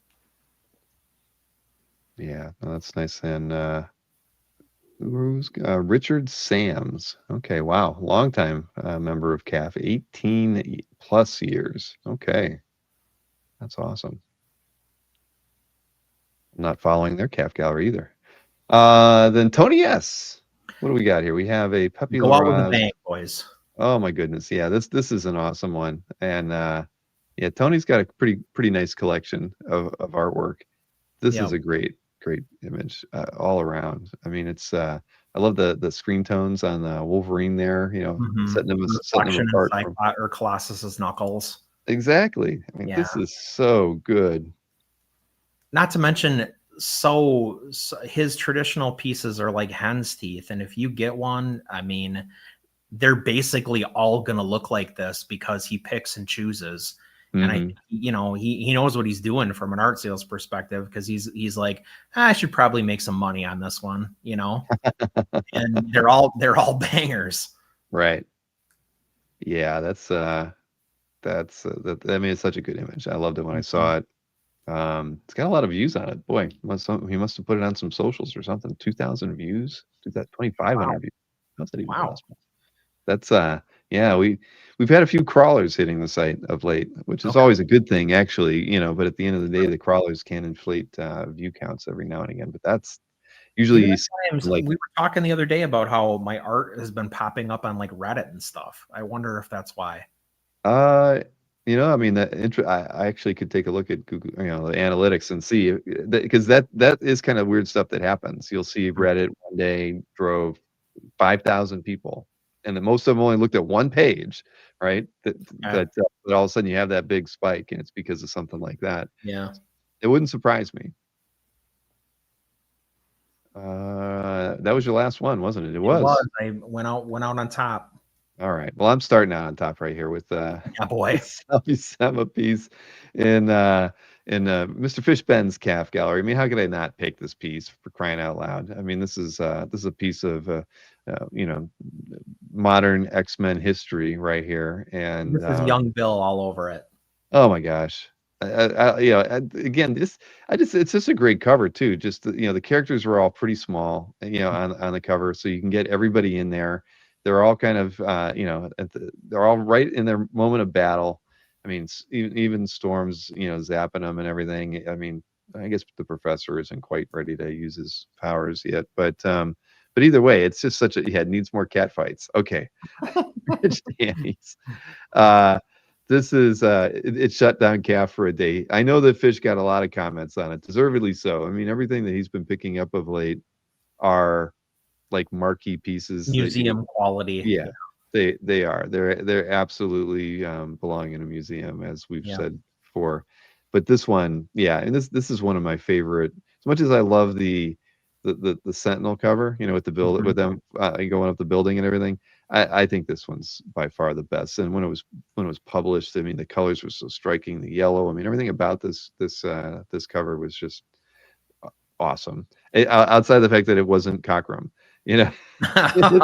That'd be the only thing I'd be disappointed about in it. But I do believe that Cockrum, even in Fish's notes, you know, they talk about how maybe he had a hand in a little bit in the layouts or whatever. But that would be the only thing that I'd be disappointed about, but not at all about the image. Just me as an X-Men guy. But yeah, this is fantastic, Fish. It's part Cockrum, right? I know. I read your description, man. That's you know, the whatever. Sell stuff is great. This is a great image. I'm envious. I think I could stop collecting if I a piece like this in my collection. I'd be like, I'm done. You can't compare to this piece. Tom McDonald messaged me and said, "Are you done now?" After I showed the Zack last week, he's like, "Are you done now?" I was like, "No, man, no. I'm done with Zack." Yep. Yeah, Tom Layton. See, now I'm even calling him Tom. Bob Layton says it's probably a Cockrum layout too. Yep, you can absolutely see it, and you can see it in the composition. You can see it even in some of the figural work, in my opinion. Right. Oh yeah, heck yeah. No, and there he goes. He needed to take 2 weeks off. I get it. Detox. And okay, that's right. I remember you writing that. Wolverine's first cover in a modern X-Men series. There you go. All right. Well, yeah. I mean, I don't know where do we go from there. So this was in James CAF Gallery. I thought this was a really fun page. Leonard Kirk art. somebody we I don't like pick too Leonard Kirk a often. lot. Yeah, Mm-hmm. I just thought this was, I mean, it's just nice, kind of, giving a little origin story-ish thing through here. Panel Mm-hmm. layout's kind of fun. Uh, I mean, I don't know. I like the piece a lot. He's a good draftsman, and I think with Mhm. a good inker, his stuff it's very clean, it's super legible, and he's not afraid to like stretch a pose here and there, or, whatever. Like, but more than anything, like he's a good comic book artist. Oh yeah, without question. And yes, sorry, James, you had to follow the that cover, but still, I thought that this is fun. I mean, the storytelling's perfect on this, and it's like it's getting an origin all in one page, Yeah. and it's so well done. See, even Fish says it's a great page. Colossus has got his pitchfork and everything. It's oh, it's funny. I didn't even like notice it like that, but yeah, you're right. Old Petey's Wow. always out in the wheat fields when we see him as a lad. Mm-hmm. Well, nice pickup there, James. Then this, it's Perez, future imperfect. I just thought this was it's Perez stuff. Whenever you get a good battle scene with lots of rubble, it doesn't matter if it's Hulk or if it's a Teen Titans page or whatever. I always stop to look because I just love, there's just so much fun detail in this stuff, and I thought, I mean, every one of these panels is packed with energy, and I love the last two panels and everything. I don't know. I mean, every time I see a Perez page with a good battle scene in it, it makes me want to again own Perez artwork. It's like, Yeah. damn it, man. Especially from like this era. This was the stories were fun. I liked the storyline, and yeah, Is it Maestro. from Future Imperfect? I thought it was, wasn't it? Future Imperfect, yeah, issue 2, page 9. So, and this is in Simon's cap. Yeah, Simon I don't know. Simon's got a diverse set of tastes, that's for sure, as a collector. So, but I mean, hey, he likes Keown a lot. I know he's got a couple really awesome Keown pieces. But yeah, this is fantastic. I think this is like the last great thing George did published. Man, that's so good. Yeah. Simon's got a good eye. Doggone it. Here you go. See, I knew I picked the Chris Sprouse. This is from Star Wars. What is it? Some Ewoks-ish story. But I love Sprouse's work. I mean, look at this thing. Isn't that nice? It's not very Sprousey, but you know why? No. It's the subjects. It is. It is. Like, see a little Sprouse in Wicket's face, Mhm. but this could be a lot of different artists, to be honest. It doesn't have a lot of Sprouse-isms in it because there aren't people. That I never even thought about it like that. You're right. I mean, this I'm not going to start naming artists that it could be, but I can see now like 3 or 4. Yeah, I'll say it could be Michael Golden. It could have been it could be Leonard Kirk. Leonard Kirk, yeah, exactly. But I've always liked Sprouse's stuff. Maybe that's why. Maybe it was just surprising in its own way. But Sprouse's work is always fun and lively, and this is just I mean, come on, it's like edge to edge. It's packed. He poured on the detail for sure. Jeff Whiting says those are Sprouse ferns all day. Yeah. All right. Okay, Jeff. All right. Hey, the Sprouse piece, part of series star. Okay, anniversary covers. Okay. Well, I was not. It could be Tim Bradstreet. Antoine is not wrong. He's not. He's not at all. That's funny. Yeah, but what did? Well, I won't go there. But anyways, yes, nice piece, regardless of who drew it. But it was Chris Sprouse, who has a long and storied history working on Star Wars. So it's completely, yeah. And the chat's having fun tonight. All right, Absolute Carnage. This one is Felipe Andrade. So this is this is cool. I love just the technique throughout this whole thing. I mean, I'd love to see it. I don't think I've seen any of his work in person, but I love just the light quality he gets with his inks. Whatever he's doing here. I mean, they're not like dark blacks. I love the fact that they're mid-tones, and he's filling in large swaths of area with those mid-tones and with lines. Isn't this great? Yeah, I love that. I know you like his work. Look at that middle panel is awesome. Yeah, this is great. Yep. It's so fine. Everything on here is so fine. Yeah. Yes, indeed. So Absolute Carnage, Immortal Hulk. Okay, so like a one shot of some kind. But yeah, no, his stuff is amazing. So that's all pencils and inks. I'm just curious. Yeah, I love his stuff. We should get him to do some mystery sketches someday. That He's might be fun. Felix's guys, isn't he? I think so. Yeah, but I can dream. I can dream. We can all dream, Bill. All right. So Patrick Kohanek, Kachanik. I know I was going to say it like that, but no, it's Kohanek. This is a Brave and the Bold page by Joe Kubert. So it's not. I left this for you, Bill. Thank you. Thank you. You know, when I saw it, I was like, oh, is it Hawkman? And I was like, oh, no, it's not Hawkman. But okay. This is just such a nice page. Man. Yeah, I love this one. Love the lettering. I love everything about it. It's so fun. Yeah. These are great comics. Brave and the Bold. And I think he did some of his best work in there. Yeah, I can't get enough. It's killing me, man. I got to get a Brave and the Bold page. Yeah. Maybe I might even have to just go without Hawkman on it and get something else. But well, it's got Shadow Thief on it. I mean, that's a Hawkman villain. That's true. But that's yeah, true. I mean, look at that top panel. The spheres, the directionality of the Shadow Thief figure, like, damn. Yeah. Son of a gun, man. Anyway, oh my goodness, this one's got 513 views on it for this week. But Mr. Kohanek, congrats. Yeah, he's got a great collection, a very nice man, and yeah, just keeps adding good pages to his collection. Then I picked this Epting. I like Epting so much. Me too. And one of these days we'll get him to OAX. But this is just from his run. What was this, Cap 5, or issue 6 from V5. But anyways, just come on. This is just awesome. I love the first 4 panels. What he chooses, how he chooses to show Cap, close up, moody, brooding, walking through the forest. You get a plane in there. I mean, he's just having fun with stuff. I just love his work. It's so clean, crisp, and but at the same time, like he goes after textures. He's like the trees in that middle panel. I mean, those aren't like trees. He's not dialing them all in, but like where he needs to, they look terrific. They read exactly as trees, even when they're just kind of some dry splotches of ink. He's so talented, and he's a real like craftsman. That's what comes through to me in his work. Yeah, indeed. No, this is great. I picked up a page myself from this run because it's just so nice. And I agree. I haven't bought any because my brother has a couple. I can't bring myself to. I can go look at them whenever I want. That's right. You have to get your own. Yeah. Oh man, and it says, "Oh, it's a plain page." Okay, I gotcha. All right. Geist and influence. Okay. Yes.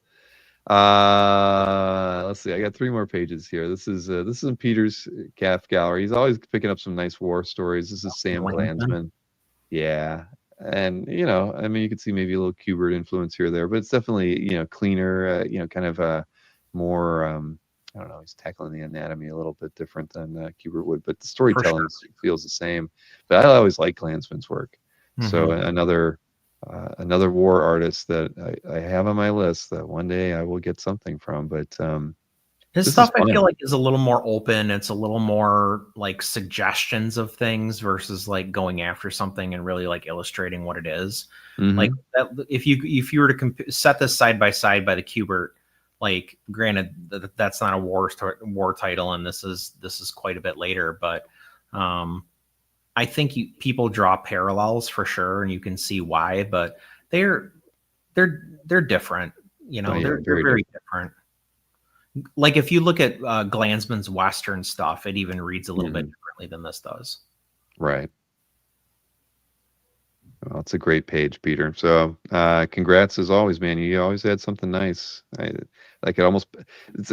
Peter Rowe, Mickey. There's a few people who every week you could almost pick something if you wanted to, because they're both adding good artwork. Mickey posted 2, maybe 3 awesome Giffen like beer bomb era Legion pages this week, and I was like, I can't pick those again. Yeah. I can't go to the well again. Yeah, just everybody just make it a point of visiting Mickey or Peter's Calf Gallery every week, because you're bound to see something you will enjoy. But yeah, we do avoid them a lot. But this one, it's funny. I picked this jock page from I don't even know what it is. Superman American Alien. I like the first panel. Yeah. The rest of it, it's okay. I kind of like the last Yeah. panel. The middle panel, Superman looks like he's a little tired. But I he just looks like Seinfeld. he does, right? But that first panel, man, I thought Lobo was drawn so good, and we've seen a lot of jock Batman stuff around, but I just honestly, the one panel did it for me. I was like, Jock could draw Lobo. If he drew him like that all the time, it'd be a good book. I'd read that. Yeah. So, but who's Calf Gallery in here? Oh, Lee Parmenter, right? And so congrats on that one, Lee. Look at that. There must be a bot crawling the site for stuff. We've had a few. I've had to actually do some, I don't know, firewall fencing. Yeah, it's a little bit here or there. Yeah, it's amazing what they're trying to invent out in the world these days. But yeah, it's been a little weird the last couple weeks. So, anyways, a nice pickup, Lee. I do like that. I'd like to see Jack do just a straight up Lobo book, and I'm sure it would be pretty freaking awesome. And then I ended on a DC page of all things, Mike Waringo and Jose Marzan, first year OAX guest back in the day. I just it's a Ringo page. I kind of like the shading in the last panel compared to the way the other pages were handled. You get a little flash energy running there in the first panel. I love this run. I was huge fan of this run. Wade and Ringo, that was tip-top flash for me. Right, and I think Marzan did a really good job inking this one too. I like his work on this a lot, and they are rounded panels, everybody, and I still like this page. So there you go, we got it. We made it through. We did it. Did we? Time is it? Under the wire. Midnight. Woo! All right, we did it. But yeah, it was fun. Did you get to see? I always have fun talking to those guys at the beginning of the show when we do those. We need to do those as standalone shows. You can never cram, a good heritage recap when into you really an get hour. rolling. You don't want to start rushing. But yeah, they're great. They're great discussions. I could listen to Dan P talk about. I could listen to Dan P talk for 2 hours. Right. That's the thing. When Dan starts talking, and Dino too, it's like both of them. They've been doing this for so long. Yeah. And again, they approach the hobby a little differently than I think the average collector, because they've been in it for so long. They're active buyers at a higher end, like Nick used to be. Nick too. And and so it's always fun. I mean, so I'm gonna take a look. I like their idea. Like we can kind of look at 3 auctions, because there are 3 kind of significant auctions coming. The international auction looks really good. You guys have gotten to a really good format where you're doing a select number of pieces each, and I like that piece of it. But even if you kept that and kept the X number of pieces or whatever, you can expand that a little bit if you have the dedicated time, but also you just have more time to go. Right. Yeah, I would have liked to have stopped and seen what he put on his back wall, because remember he had that Ross paint piece behind him the last time we did it, and I've never seen him in whatever room he's in there with all that art. It was reminiscent of Dino's closet, right? Right. So yeah, I want to get a better look at that. But I did hear that Dan is going to New York Comic Con, and so I guess for those of you who are also going, you can run into Dan there. You should say hi to him if you've never talked to him before. Nicest guy in the world. Totally approachable, and if you happen to get lucky, he'll pull out his phone and he'll start showing you all of the art that he doesn't have in his calf gallery, because the man has one of the most amazing collections that probably almost nobody has seen except him and it's a few close friends. It's pretty spectacular. He's always got great stories too. Yeah, he definitely does. Oh man. All right, Chris. Well, as always, man, it's going to be fun to see you next week with a smile on your face. I'll be smiling ear to ear, baby. All right. Awesome. All right. Take it easy. Have a good weekend, man. You too. Thanks.